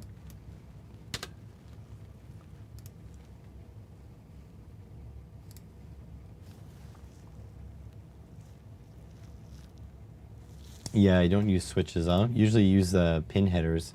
I'll make it a pin header. I mean, that's pretty simple to swap it like that. And if you want to use a switch, then you can use a switch.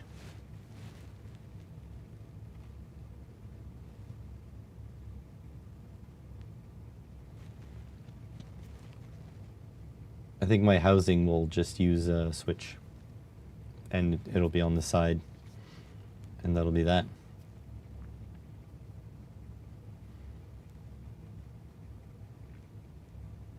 Okay, so that's what I'm going to do. I'm going to use pin header.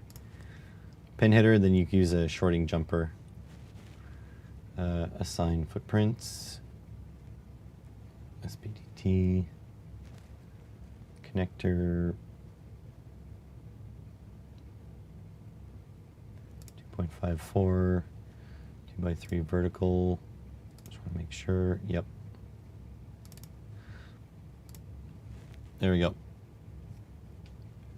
230 volt application. I would not dare.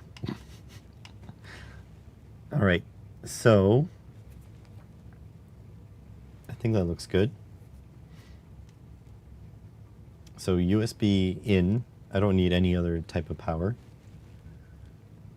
And we're going to grab the 5 volts right from the USB.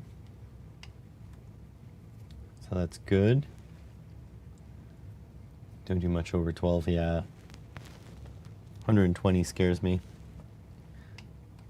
All right. Oh, did I name? Oh, whatever, I don't care. Oh. It crashed. I didn't save.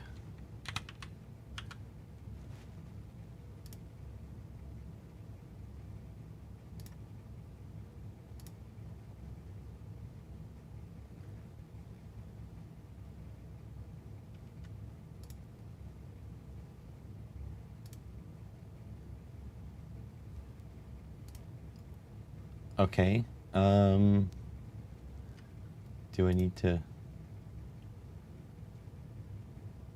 Okay, it just missed the. Okay, we're good. We're good. Vertical. We're good. Okay. I'm gonna save.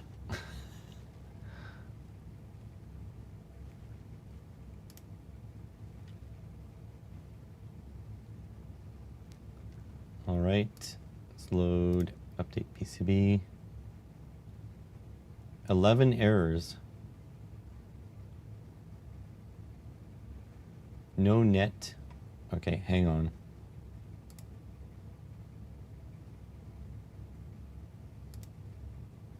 These are all not connected.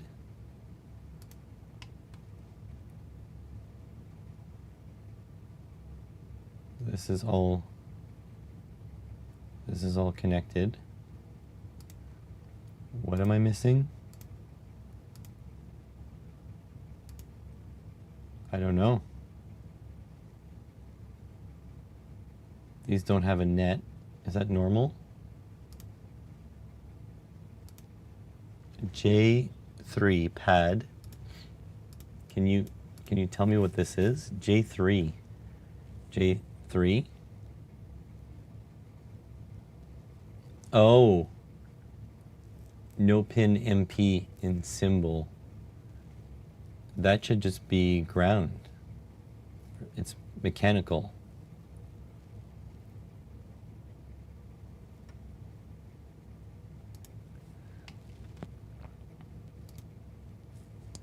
Okay. Edit.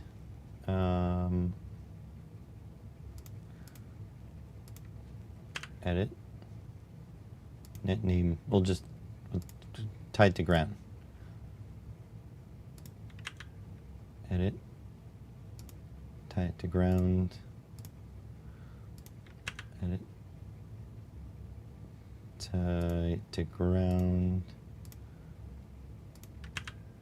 Edit. Tie it to ground. There we go. Okay, so let's build the power supply circuit.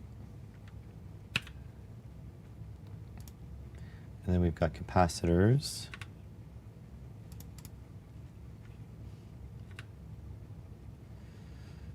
So between 5 volt and ground.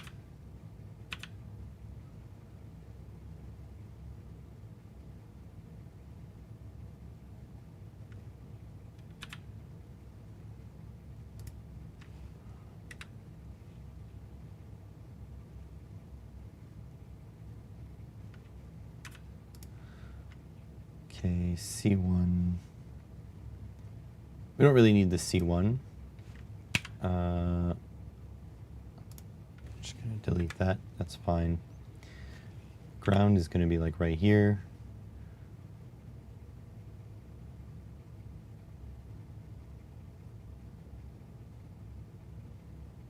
So I should be able to just tie that there. I'll move this one. That one is between 3v3 and ground. Delete.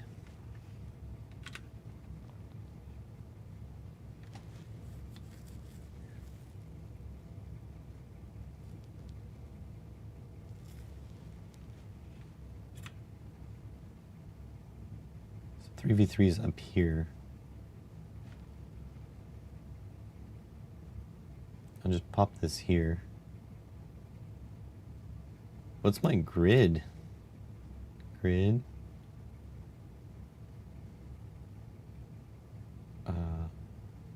Let's go quarter.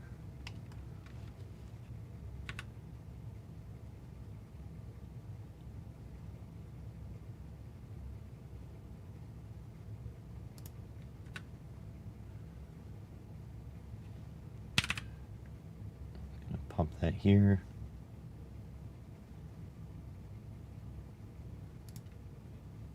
There we go. Move this one. This is this one. This.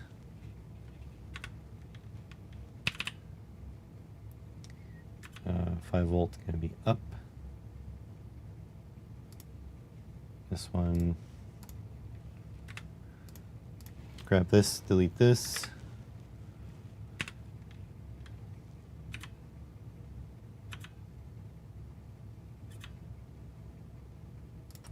There we go. There's going to be a ground plane, so I'm not too concerned.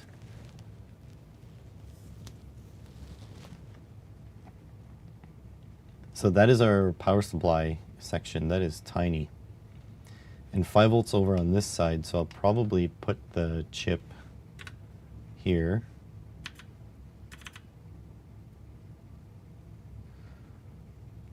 Because this I'll be able to grab ground. Yeah, I saw, yeah, me too. Solderless breadboard. It's kind of a necessary evil.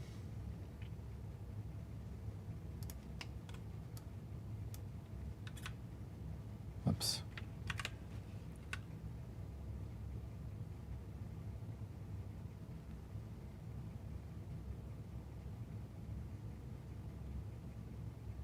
I kind of don't want it like this. Am I about to make my life very difficult?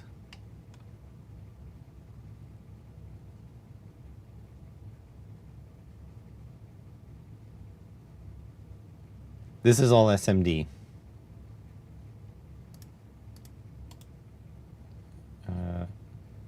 Put that on the back side.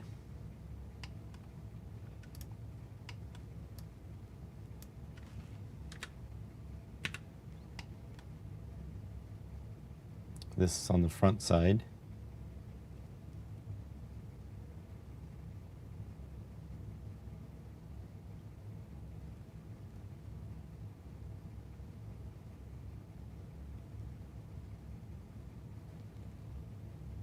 Bad contacts are not necessary, yeah. That's true.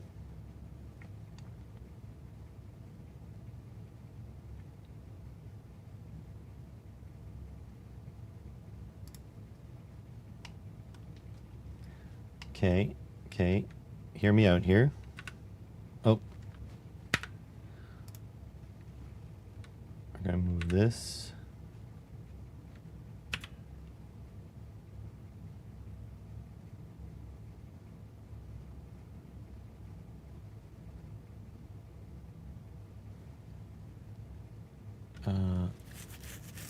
Buying a super expensive breadboard kind of helps. Yeah. Again, okay. Let me level with you folks. I am sponsored by a PCB company, so I'm good. I don't need to worry about expensive anything for prototyping. I just prototype on breadboard. Honestly, I buy as cheaply as possible, and it seems to work for me. It's not everybody, but it works for me. Okay, so can I sneakily, can the OLED fit in here?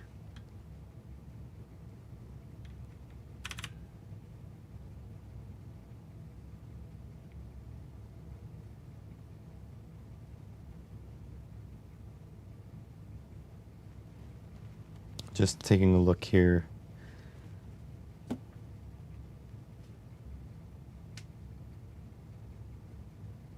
Am I going to have issues bringing up my GPIO?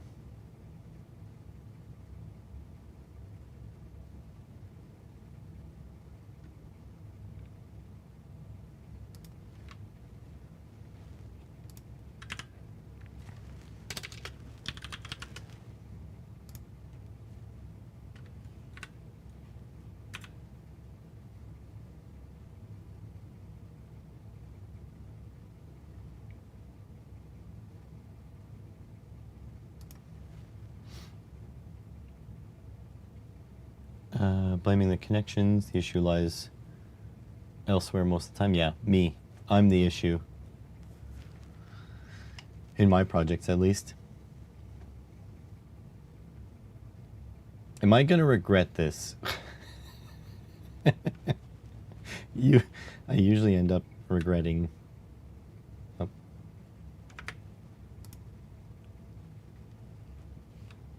Okay, here.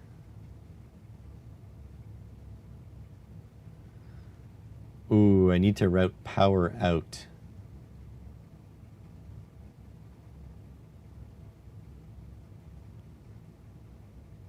I do have the backside though.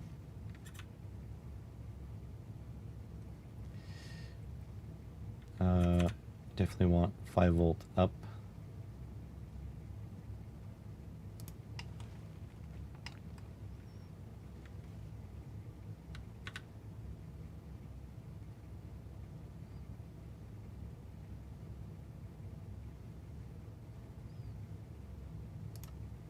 Okay, let's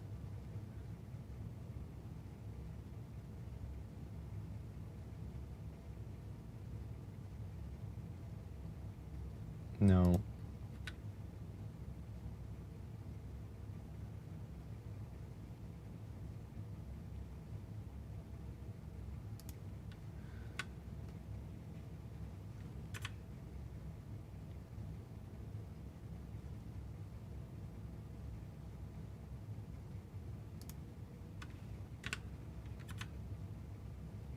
I'm gonna regret all of this.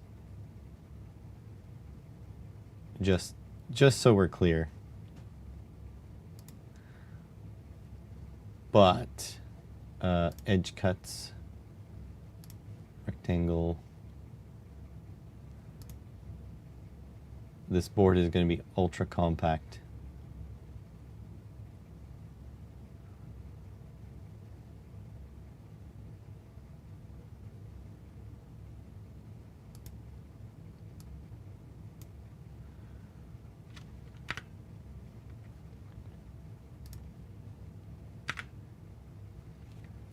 Okay, let's just see. Yeah, DuPont's kind of suck too.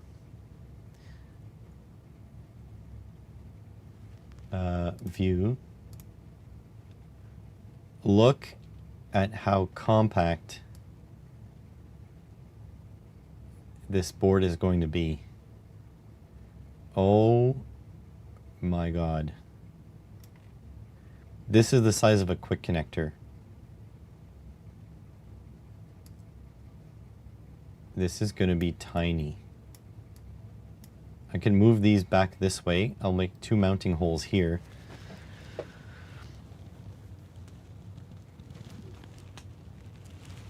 But this is a tiny, tiny board.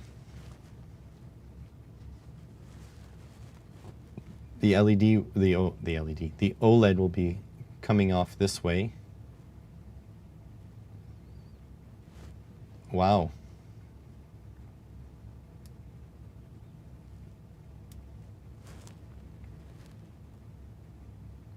This is going to be tiny. I like it. This tags at the viewer? Yes. It looks big, right? But here, let me measure it for you. From end to end, it is 42 millimeters. That's tiny. And I can make it smaller, but the only thing that really makes it big is the fact that I've broken out all of the connectors, all of the wires. So yeah.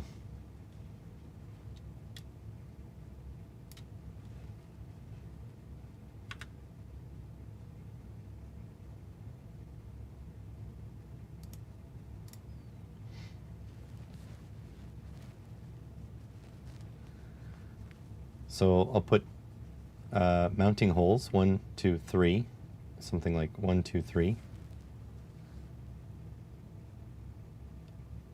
Stop.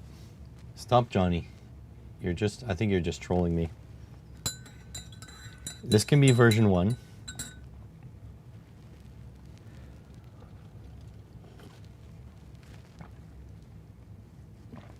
Yeah, me too. I like breaking out the GPIO because I love the fact that you can hack it. Plus, oops, 1.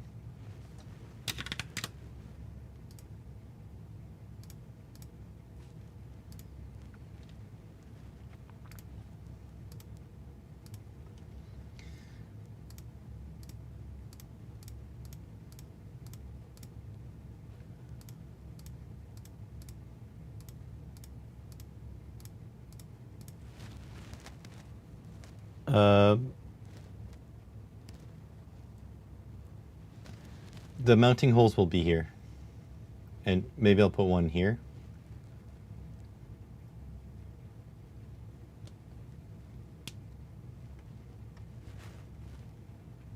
USB connector is on the Raspberry Pi.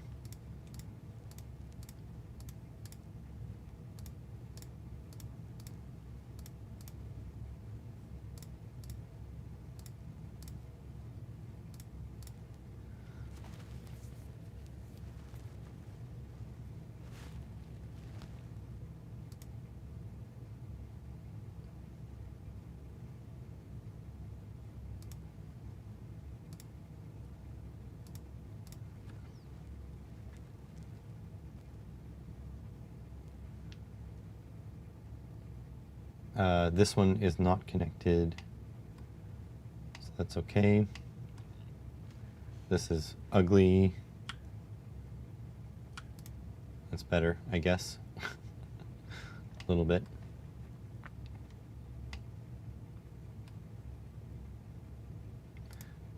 These are the same. Ground will be poured.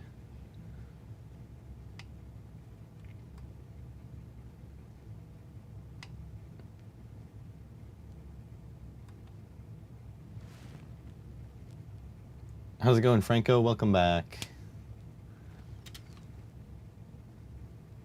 Folks, don't forget to subscribe unless you're a clanker, in which case, don't bother.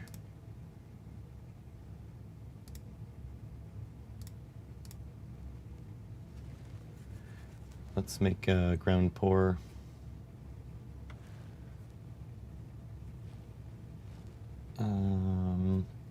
Let's see. Filled zones. Front and back. Ground. Okay.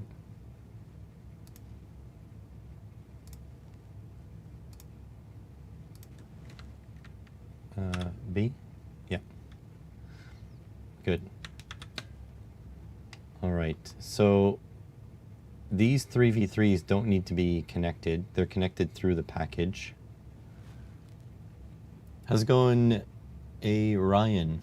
Ryan? Ryan. Net class width. That's not net class width. There we go. That's net class width.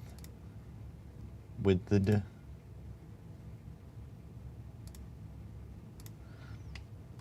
There we go. GP5. Oh no, the 5 and the 4 are backwards. Back copper. GP4. There we go. I do need to run 5 volts out to here.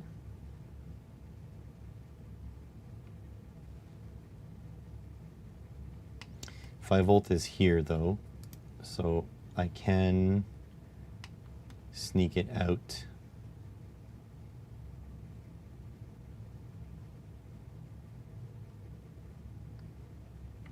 You know what? Oh, I don't need these pads. I'm not connecting to them.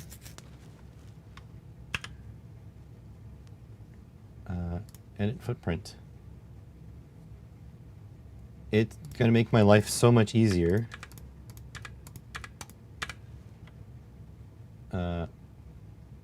Save. There. That is so much easier. I simply don't have to deal with it.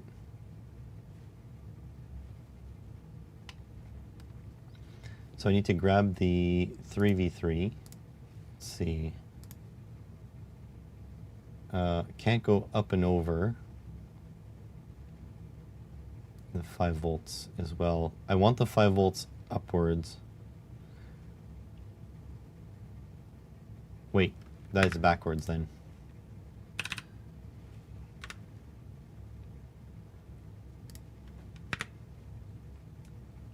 All right, so that's good. Let's see if I can. So I'll take this one.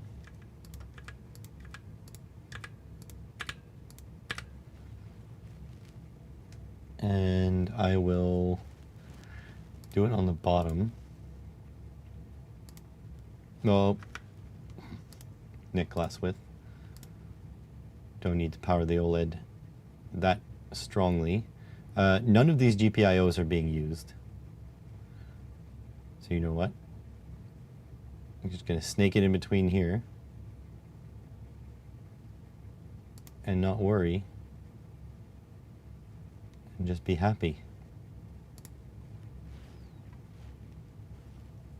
Okay, and then big ass 5 volt. Let's see if we can run a big ass 5-volt. Oh, let's do it in the front. Big ass 5-volt. Across the entire freaking board, which is definitely not going to cause me issues later, am I right?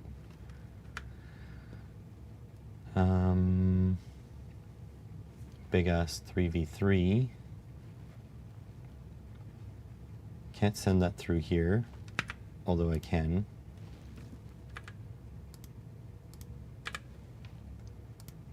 Oops, oops, there.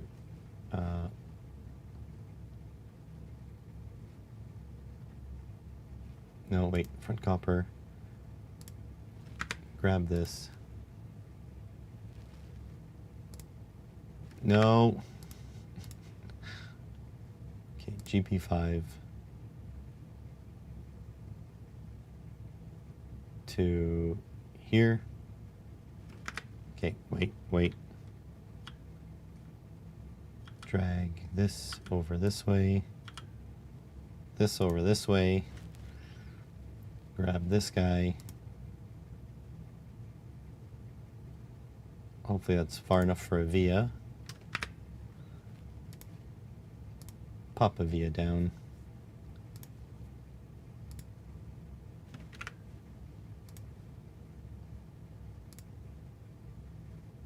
There we go.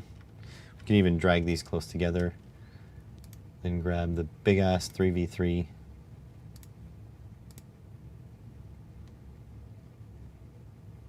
There we go. And then I just need to join the switched, which I can do on the bottom.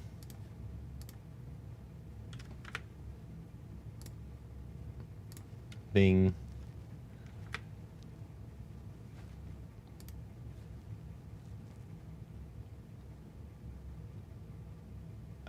Going to have to grab some GPIO here, but deal with that momentarily. Oh, this is top.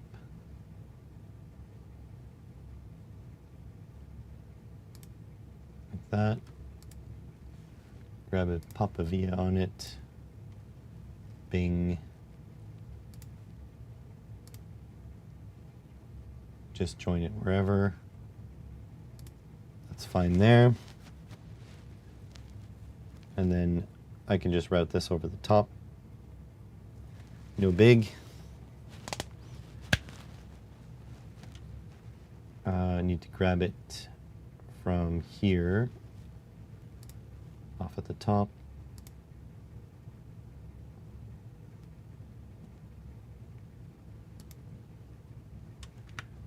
Pop a via on there.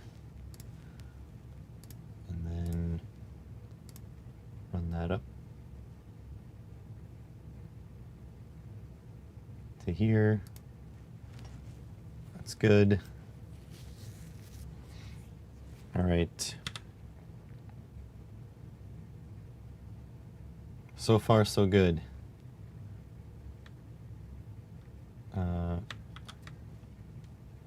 Oh, I forgot to connect these two together. Well, that's embarrassing.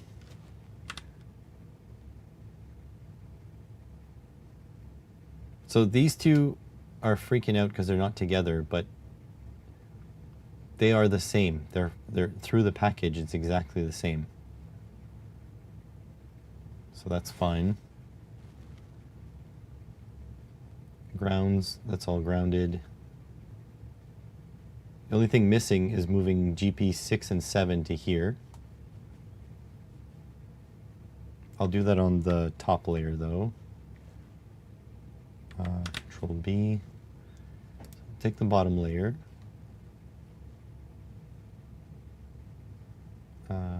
These are going to show up as massive, so I'm going to delete this and this. Net class width, bottom. Going to move this to there.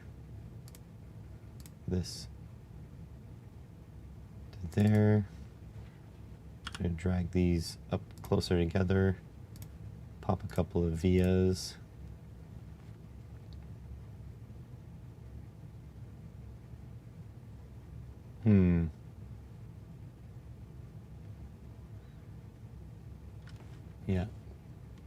No, not vias yet. Okay, hold on. I'm gonna drag this guy. No. Can you just not drag ugly, please?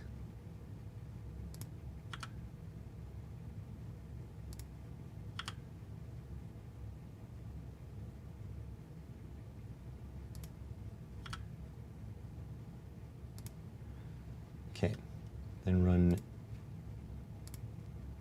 this to here and this to here. Pop a couple of vias there and there. Do them on the top layer.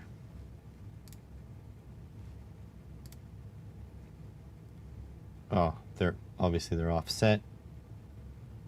Fantastic. Always do that. And then 6.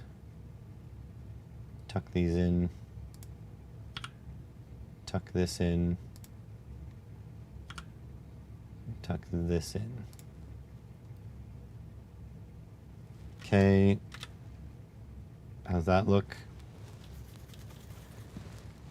So, okay, now I'm gonna grab my big ass pads. There and there. Wow, this is working out so well. I can't believe this.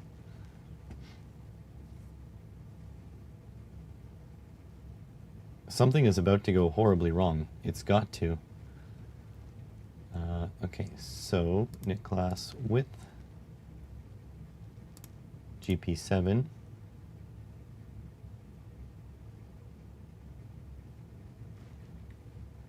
And then GP6 will go on bottom copper. Just drag this guy.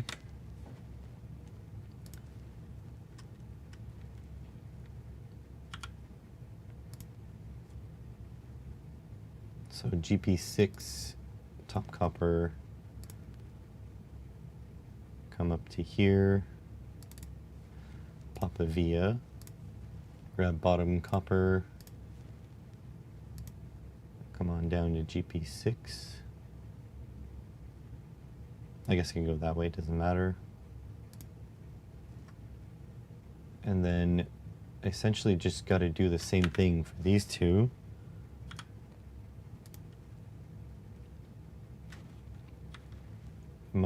Did I island my grounds? Nope. Okay, so GP7 can come in back like this.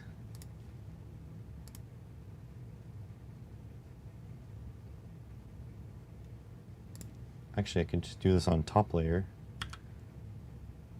Drag this GP6, can't fit.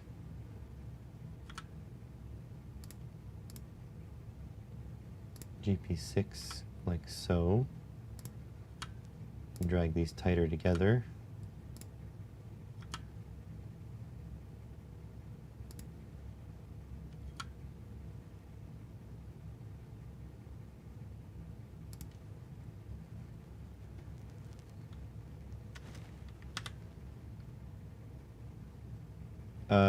We have an island.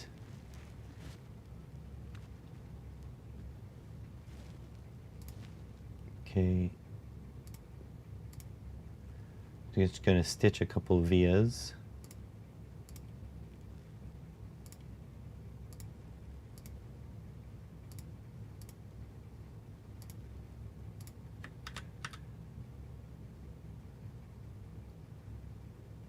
This is by itself. So if I just drag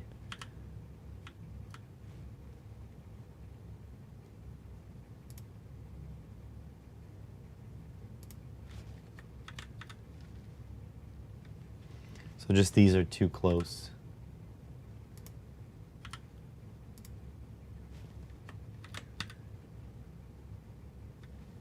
That's good. Literally everything is connected. The only thing I see is that I didn't leave much space. Oh, no.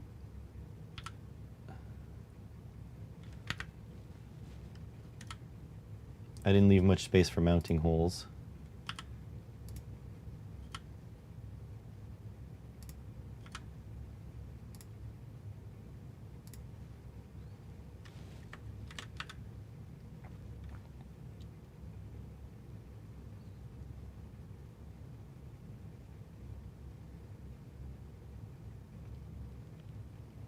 That won't come in this way. If I drag, I can drag this over. There we go.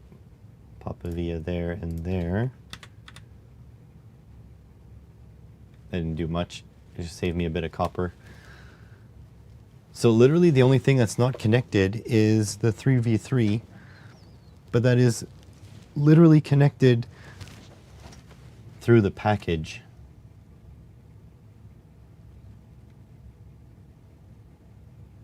So I don't even need to bother with it.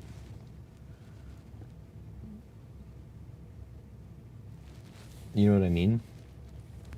It's just the software will complain.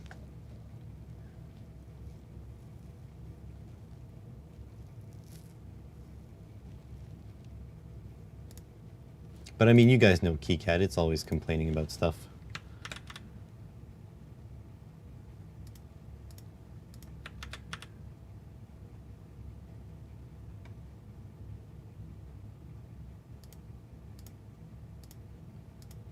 Just get a little bit of free copper up here.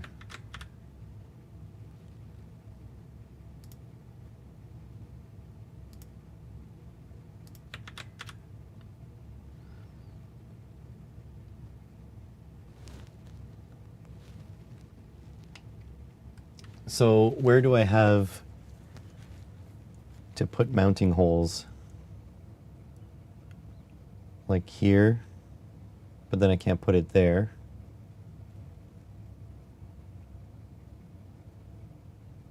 I definitely don't have a lot of space for mounting holes.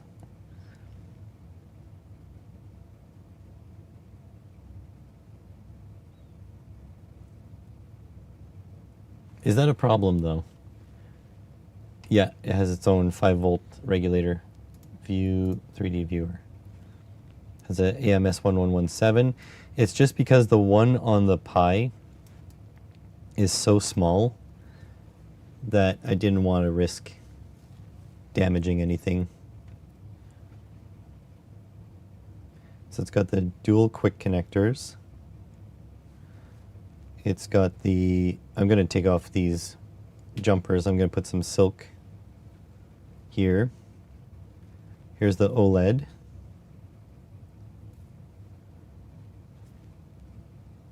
And it's disconnected from the Pi's. So the Pi has its own 3.3 volt reg, and all it's doing is powering the OLED, essentially. So I want to put a mounting hole here, I guess.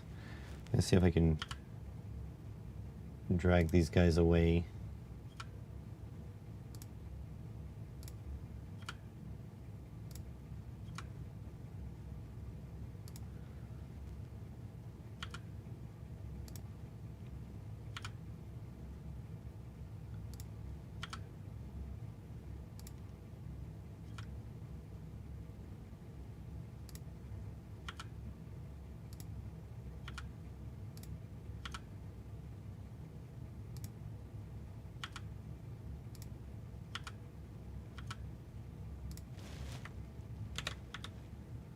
So I'll just put one big mounting hole in the middle, right there. And then that's it. Do some labeling and we're good. The Pi can supply, but the thing is that I can't control what people are going to plug in to this thing. And let's actually see. if I show you guys this,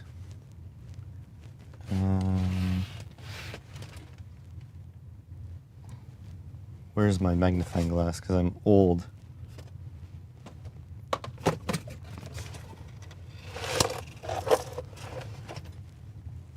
Well, anyways, I believe, oh, I guess I need some light. Anyways, I believe this tiny little guy is the 3-volt reg.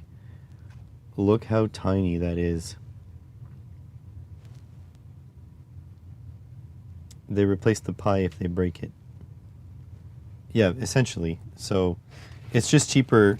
It just makes more sense to me to put a 3v3.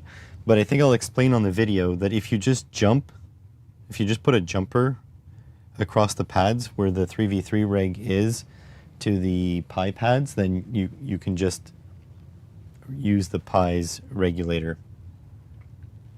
Because you essentially just put a jumper between the 3v3 hole and where the reg is. But I'm trying to find my magnifying glass, and oh, it was here the whole time. You dummy. Let's zoom in. Let's try to get the part number off this. Oh, I don't know if you guys can see that. Let me, I'll try to get the number myself, and then we'll look up what, how much current it can supply. So let's go screen. All right, so here it goes. Let me just clean my magnifying glass here.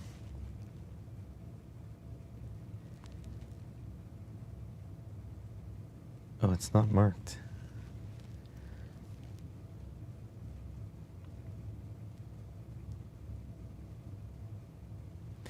Having trouble. No, the rest is switchable between 5 and 3.3 volts. So it'll just really depend on what you want.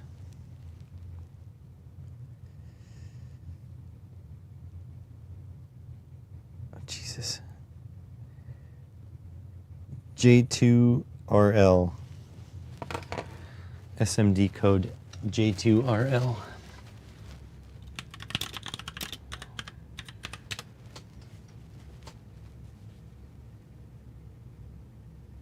Maybe the AI will get it. Did not yield any results. W2RL? No.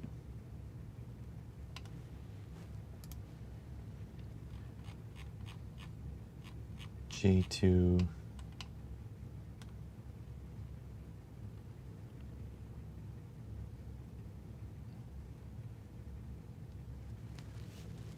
I mean, here's one.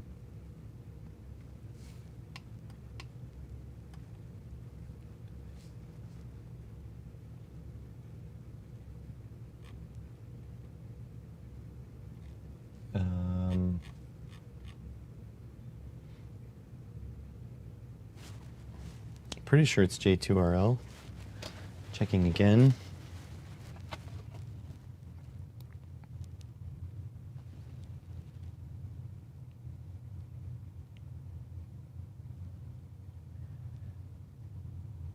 Yeah, definitely J2RL.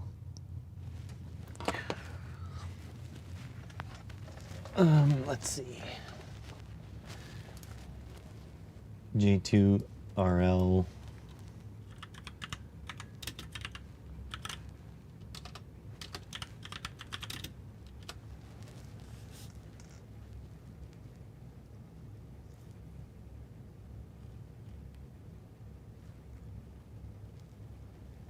Let's check wave share.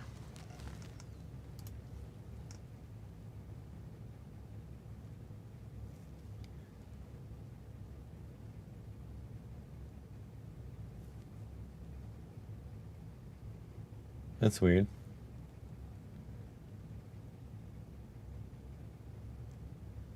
I don't have a...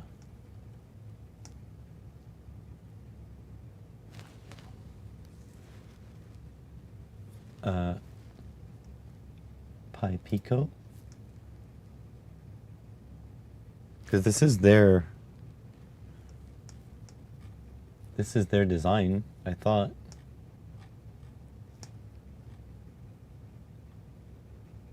Okay, tiny, but what about the 0?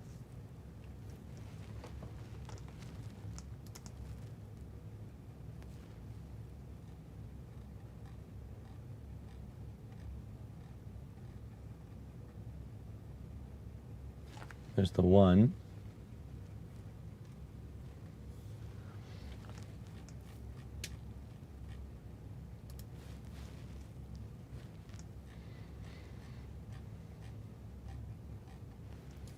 Weird.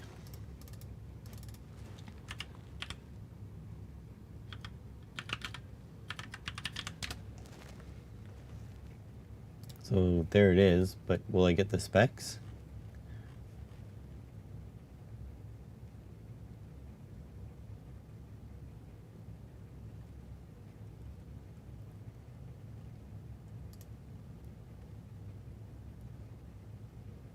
Six. So 800 milliamps is max on that. And this one, an additional amp. Rear window for a car. Oh, interesting. So the EMS 1117 I'm using has an output current of 1 amp. The one on the Raspberry Pi, it has 800 milliamps, but that's already powering the board. Yeah, the OLED can do 3.3 and 5. I'm just using the regulator on board here. I think that's perfectly fine. All right, I need to go on a washroom break.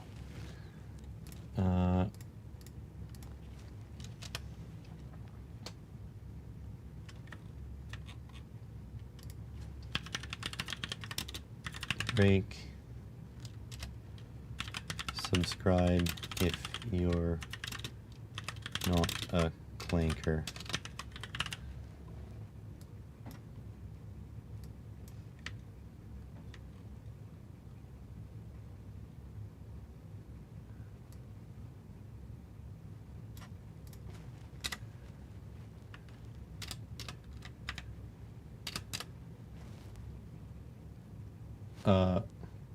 Wait. I have a funnier way to do this. If viewer not, is this a not? Not. Oh wait, if viewer equals clanker.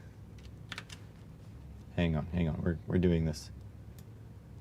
If viewer equals clanker, open the curly brace.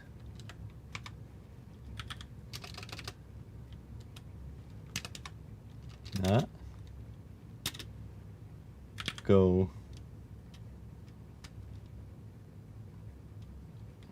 to away.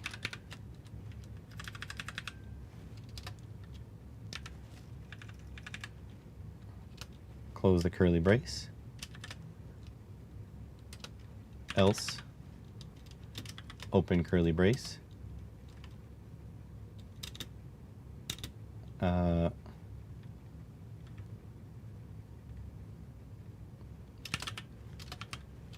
Subscribe.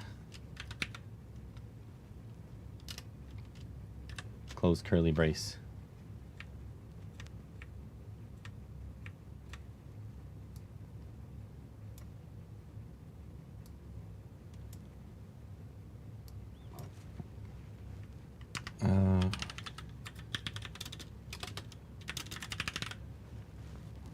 There we go. Oh, shit.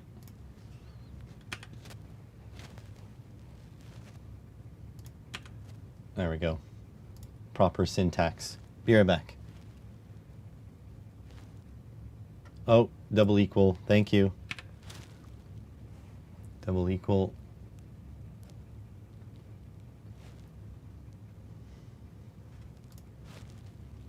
ESP is also 3.3. Yes. Yeah. The 5 volts is coming in from the USB connector on the Raspberry Pi. So it's just passed through. I'll explain when I get back. Be right back.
I am back.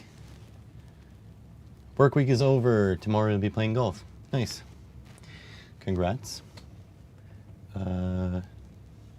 Tuesday today. Oh yeah, it is Tuesday.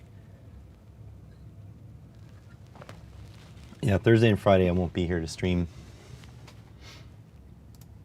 So, yeah. All right, we need to do labels. So OLED, that's fine, but this really should be, let's move this to here. Thank you. I have never played golf. I have only I've only done driving range. There we go. Couldn't get that out. Ground. VCC. SCK. SDA. Okay. Rotate. That is way too big. Edit. 0.8. 0.8.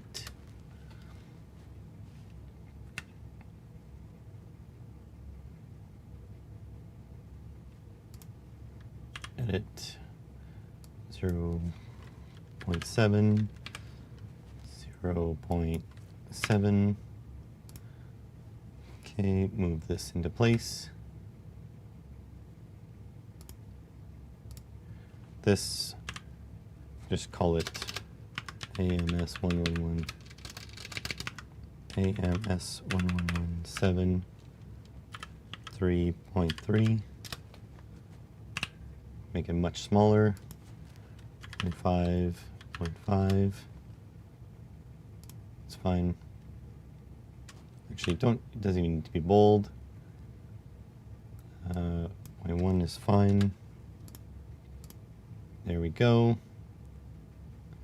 Don't need jumper 2, don't need jumper 1, don't need switch 1, but we do need labels. J4 and J3 are the same. I've played mini golf. I forgot about that. One of Vero and I's first dates was this space-themed mini golf, and she won, like, big time. You had a girlfriend drag you to a driving range when you're recovering from a shoulder injury. Yeah, that doesn't sound like a good idea. For sure. So what did I do here? Is this, what order did we decide on?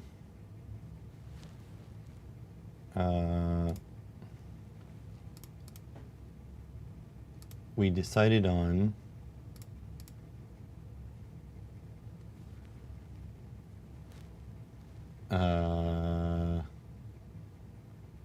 hang on. So SDA is 6.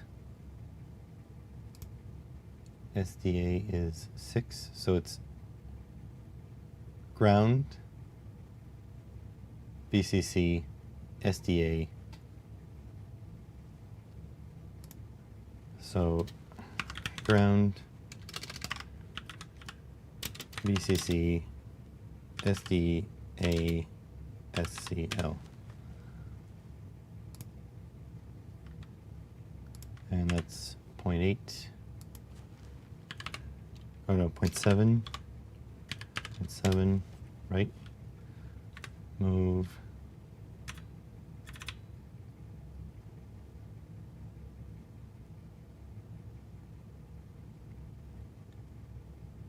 Can I just center it? I won't put it there.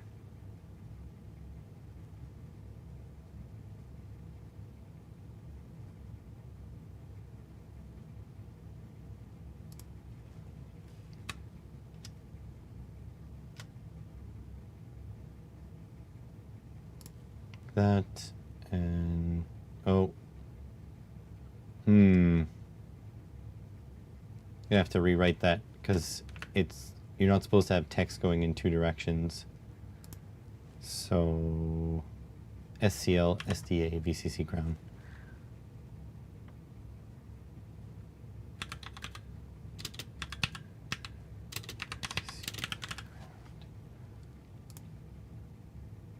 And then rotate, rotate.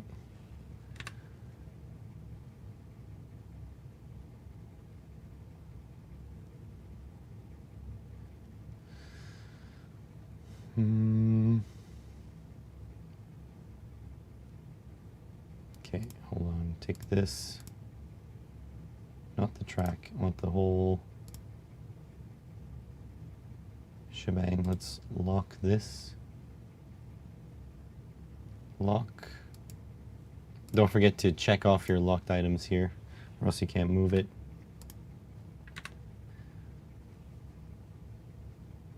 Here. No. Fine. This and this will go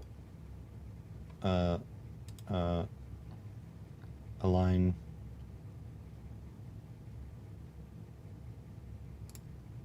There we go. And then move this closer. There we go. Yes, you can change the SDA and SCL in the code. 100%.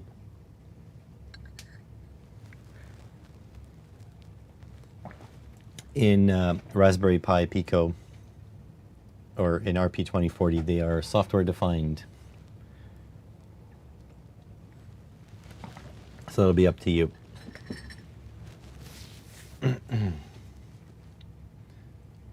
Okay, and then another text box for 5 volt or 3v3. Couple spaces in there, and we want that probably like 1, and then 0.2 boldness.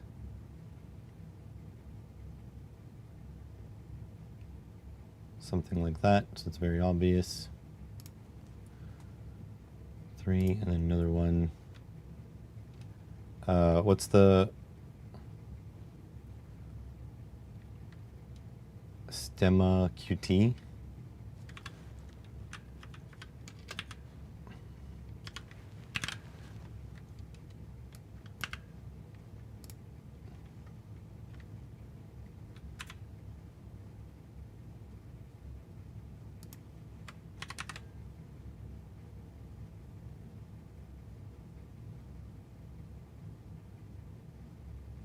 No, I want to line it up with this. This.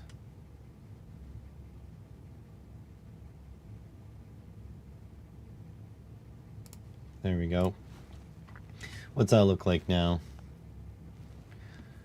View, 3D viewer. That looks pretty good.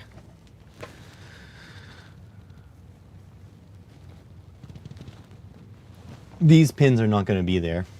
They're just broken out.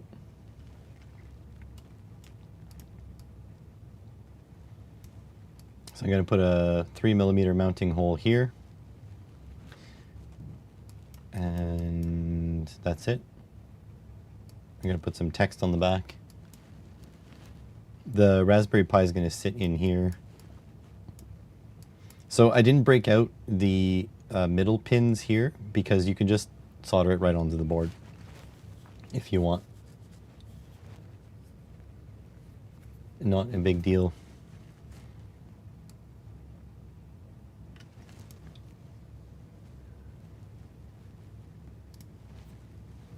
Let's see. Mounting hole. So we need to add this.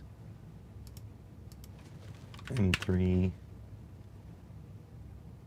M3.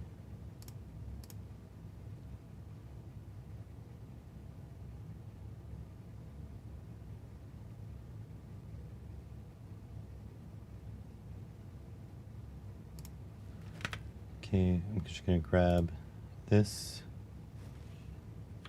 lock it, right?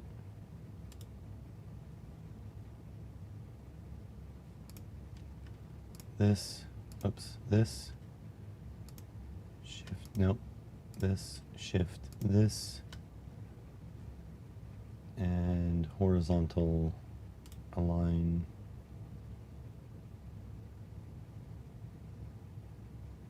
Vertical center.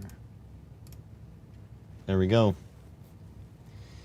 I am a massive RP 2040 fanboy. That is literally the only reason why I'm using the Pi. I love this form factor of our Pi. And so that's why. Literally the only reason.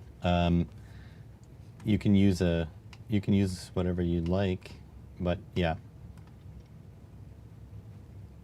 Only reason I use the Pi instead of the, and I think they're cheaper. I think they're slightly cheaper. If you go RP 2040 just like first listing, so $16.49. This is obviously a welcome deal. But let me just see here. RP 2040 0. Give me a second here. $23.79. So $2.40, and ESP 32.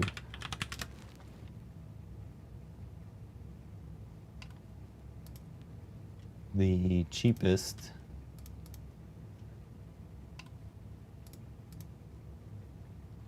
uh, 10 pack. Cheapest 10 pack of ESP is $3, so they're a little bit more expensive. ESPs are cheaper there. I get them mostly because connectivity. Yes. Have a good one, Johnny.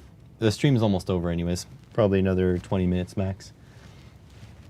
So yeah, RP is cheaper. You get more memory on these things. This is 2 megs of flash. What is ESP32? 10 pieces. So the C3, how much flash do you get?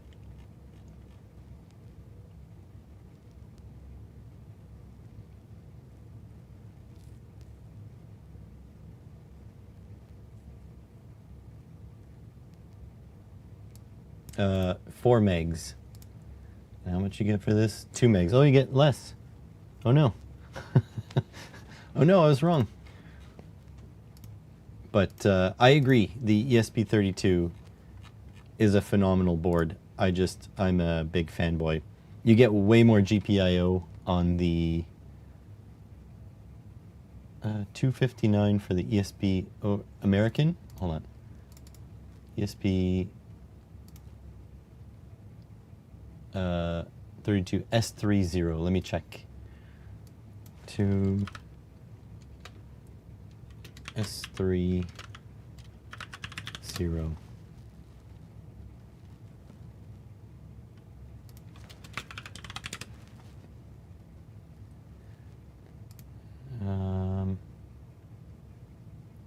No welded. It is almost $5 each Canadian. But I can see, give me a second.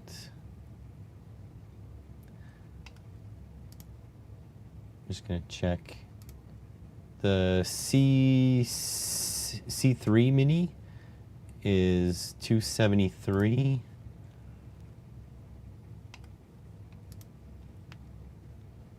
Yeah, they're like $4 a piece, something like that.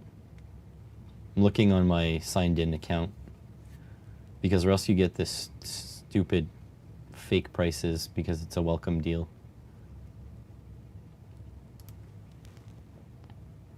RISC-V, yeah. S3 is way more powerful, so it makes sense. Yeah. So essentially the Pi is cheaper. It's cheaper, you get more GPIO. And what's cool is that if you're ready to upgrade, there is the RP2350 0, which is more expensive. But the point is that it's the exact same form factor, just better. So exact same thing, but better. And you get your RISC-V cores. So that's the reason I do the Pi Zero. No other reason. Or the RP2040 0. You know what I just thought? I might have... Uh-oh. You know how I said use the better processors when needed? Yeah. You know how I said that I had more micros than I realized? I'm just realizing now some of them may be the 2350, and maybe that's why they were separate. Oopsies. There was a Ziploc.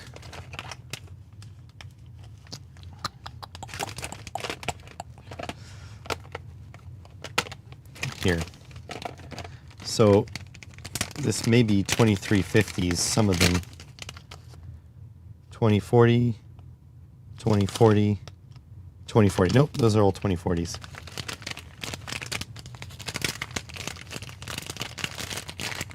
But yeah, I find that really cool that when you want to step up to the 2350, it's just drop in.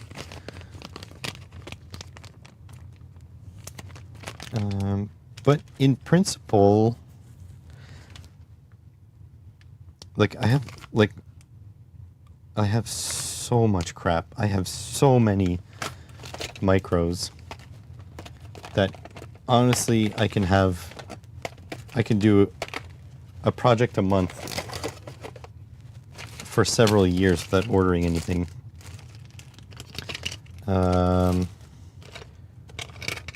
But I do have a lot of 2350s.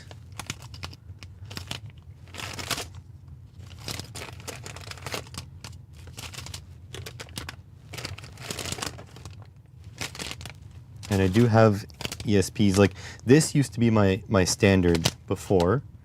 This is the ESP W Room 32. And I think this is the something 2.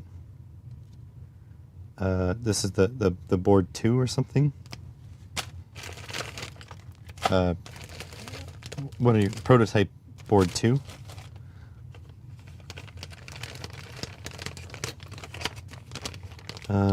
Let's see. CH32V003. Is that the Paduk ones? NRF.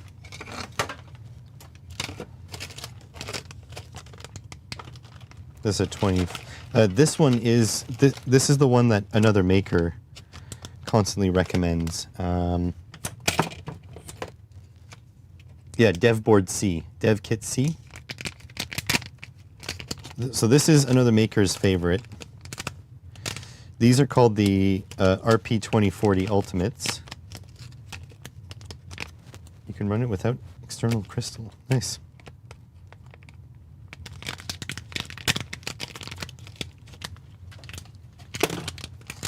So yeah, DevKit C was the standard ESP.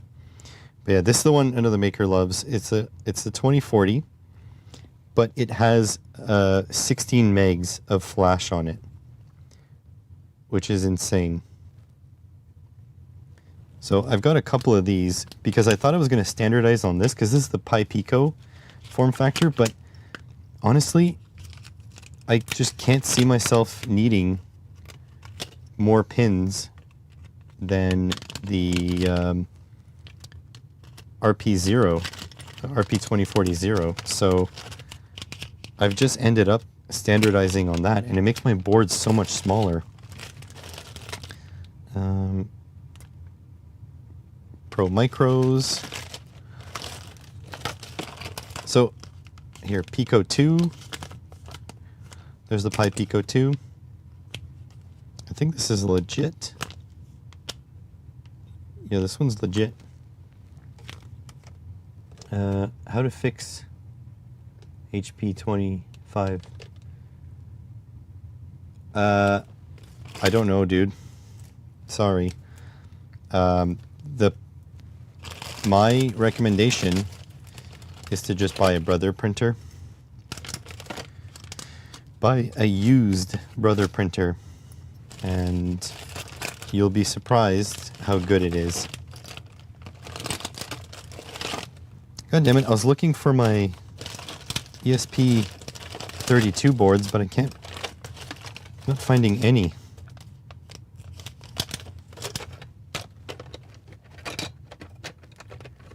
Yeah, HP sucks. I agree. Don't buy HP printer. There's a 328p with a built-in NRF24L01.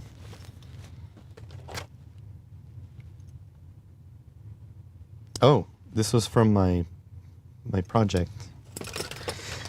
Essentially, we're starting the stream tomorrow, by the way. I'm going to go to the dollar store today, because I'm streaming tomorrow morning, just so you know. I'm going to go to the dollar store this morning. Oh, here. Yeah, ESP32 C3 Super Mini. See, I have them.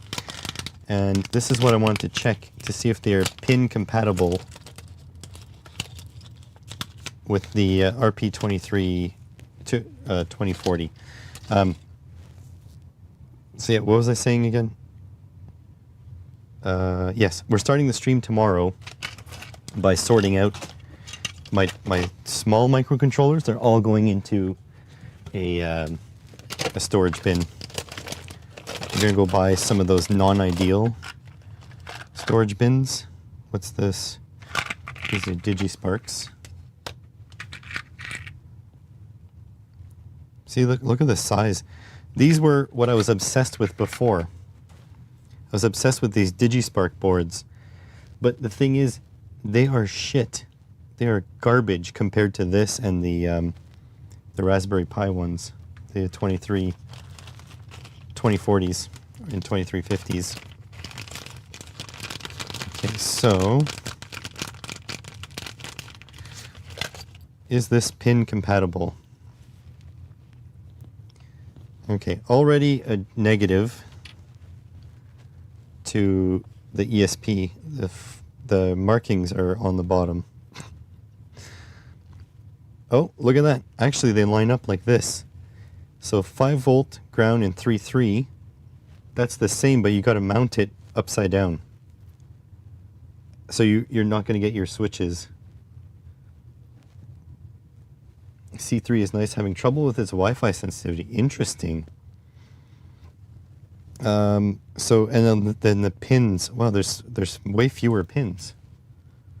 Right? Am I wrong? Yeah, there's way fewer pins. Look at that. This whole bottom row is extra. So if you have your design with the 2040, you do send a link. I test things. Email me with a link. dan@simpleelectronics.ca.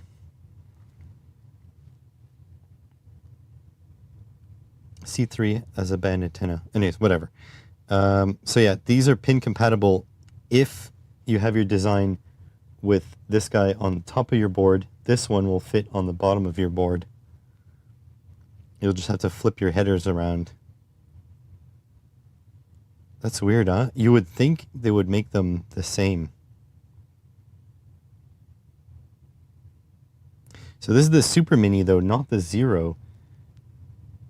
Is the Zero compatible with this, though? I feel like I have a Zero somewhere. Is it on the top of my desk here? I don't know. let's go back to the screen. This is the RP, right? RP. ESP32. Let's go C30. There's the S30. Well, they're both there. So this one is pin compatible.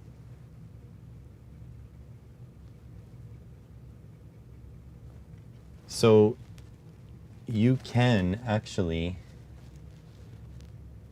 the S30 and the C3, oh, I don't know. Yep, C30, they are pin compatible.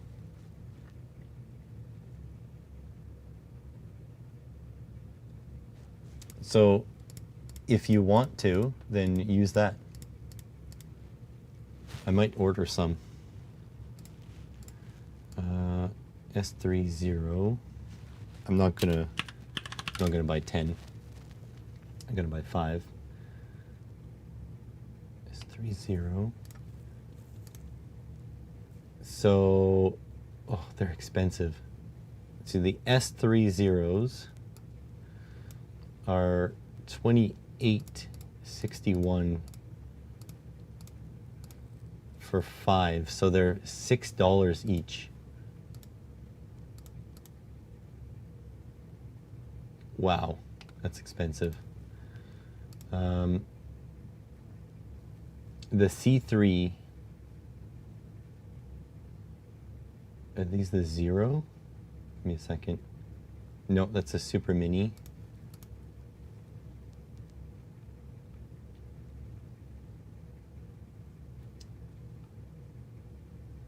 So is the S3 really worth $6 a pop? Are they worth double the RP2040?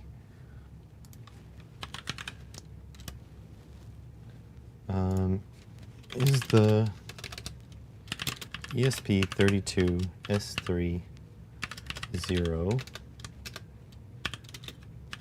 worth double what?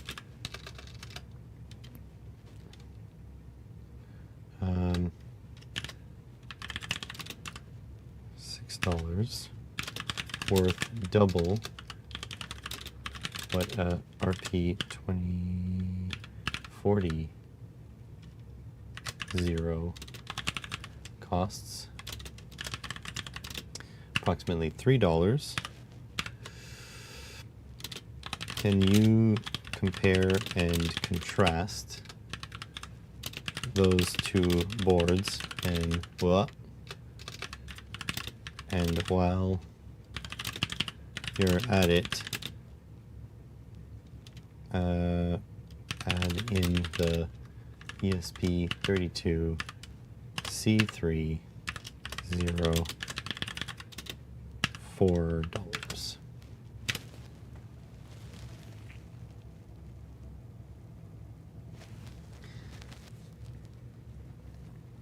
Okay, yeah.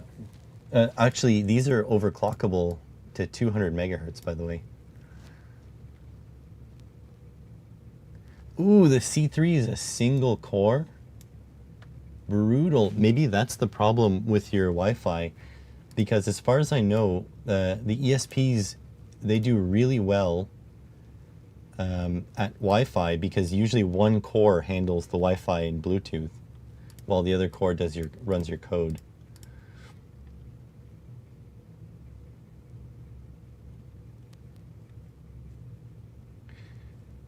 Okay. Oh, this one's good though. Ooh, that is good. That is good. Flash, yeah. Native OTG. I think this does OTG as well.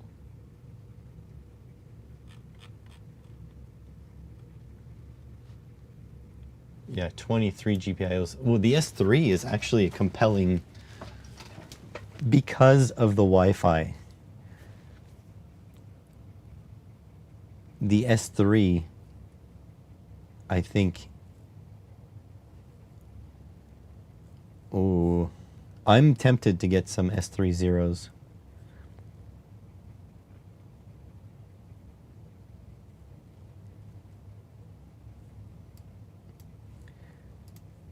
Wait, is it worth double? No, the RP2040 is dual core. More RAM. I don't know what ML means.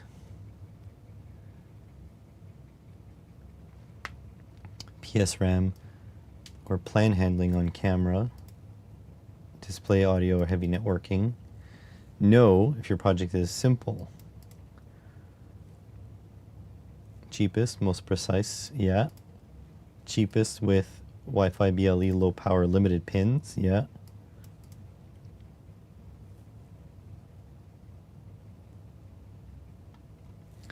So I guess it really depends. This is nuts though. This is insane. The fact that this is $1 more even and it has Wi-Fi, that makes a difference for sure. But 15 GPIO. Can you compare how many analog in channels they have? Assume that the ESPs are using their Wi-Fi as well.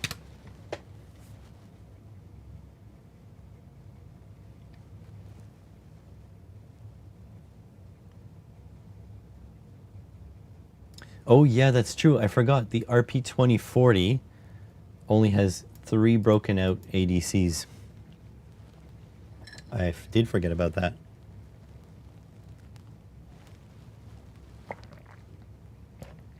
Yeah, for the temperature sensor.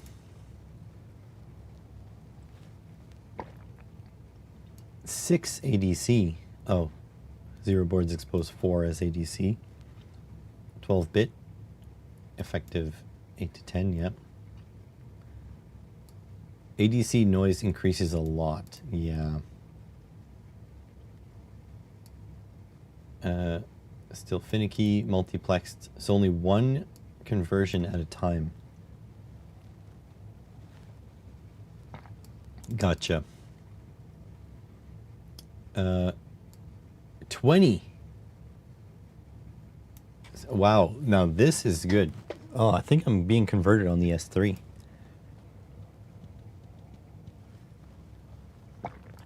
Yeah, that makes sense. If Wi-Fi is active, only ADC channels 1 are reliable. Okay, I like it. I like it. I'll probably end up ordering some S3s. They're expensive though.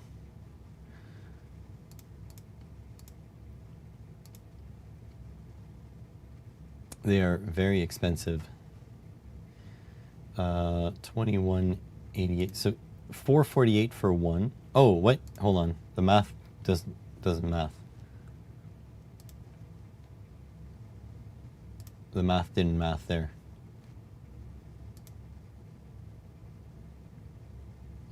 C3, ESP32, S3, 0.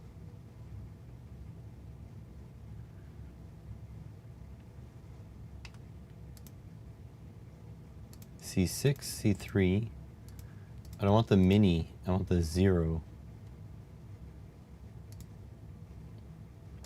There is one with an OLED though, that's pretty cool. Okay, S3, 0, yeah, 550 each. 550 each. That's kind of pricey. I'll order like 2. 2, add to cart. There we go. Look in the bundle deals. Yeah, I'll do some shopping. I'll get one at least to play with.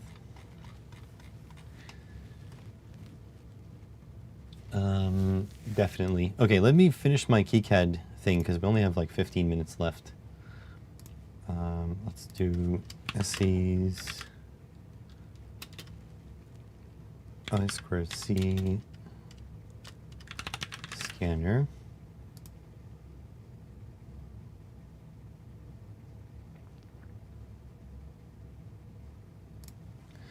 And let's do the back silk screen.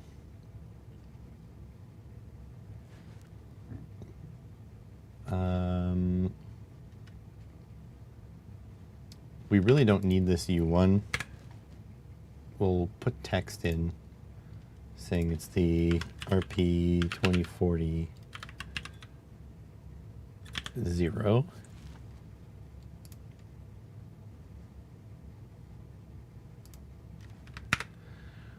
Grab this and do vertical center. That's good. And then down here, I just want my website. Oops. Back silk screen. There we go. Simple electronics.ca.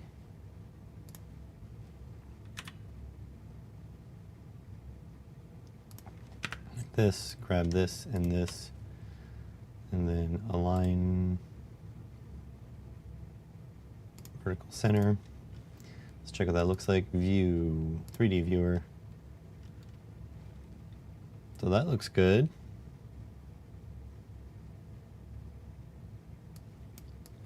And the back, simpleelectronics.ca. electronics.ca. Yep, that's good. I am a little bit dyslexic, so I do want to make sure I didn't misspell anything. 5 volts, 3.3. So basically this is going to sit like this. Beauty. Make a case for it and then send it. Oh, I need to buy, oh shit, I need to buy the quick connectors too. I don't own any. Okay. QWIIC connector. I need connectors and cables, I guess, but mostly connectors. 1 star. GST SH4. SH4.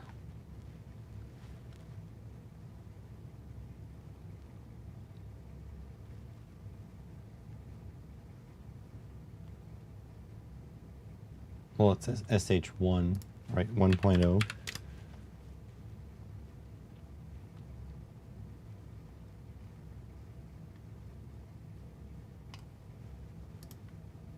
Okay, 2-pin. I need horizontal. 5-pin horizontal. How many? 50 pieces. That sounds too cheap.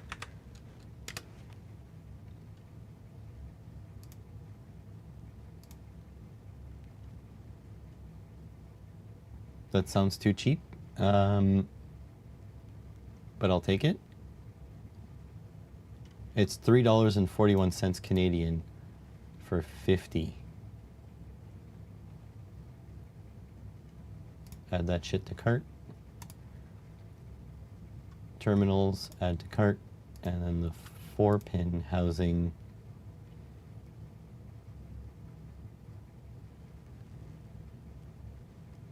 Did I take the right ones? Hold on. Remove 4-pin. Add to cart. 4-pin. Add to cart. There we go. You know what? I do need to check. You end up getting the wrong size? Yeah. I mean, they look good. SH1. Let me make sure I do have some connectors here. Okay. No, these are the wrong ones. Okay. Not these. I think I don't have any of those. So I think we're good. I think we're good to order some. Okay, so that is it. It is done. We are finished. And yes, I did get the 4-pin. So no worries, I got the 4-pin. And I got some of these, and I got some of the 4-pin housings.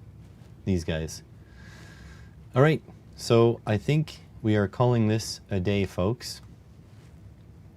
This is the end. I will be back tomorrow morning. And tomorrow morning we are starting by sorting my tiny microcontrollers into boxes that I can stack.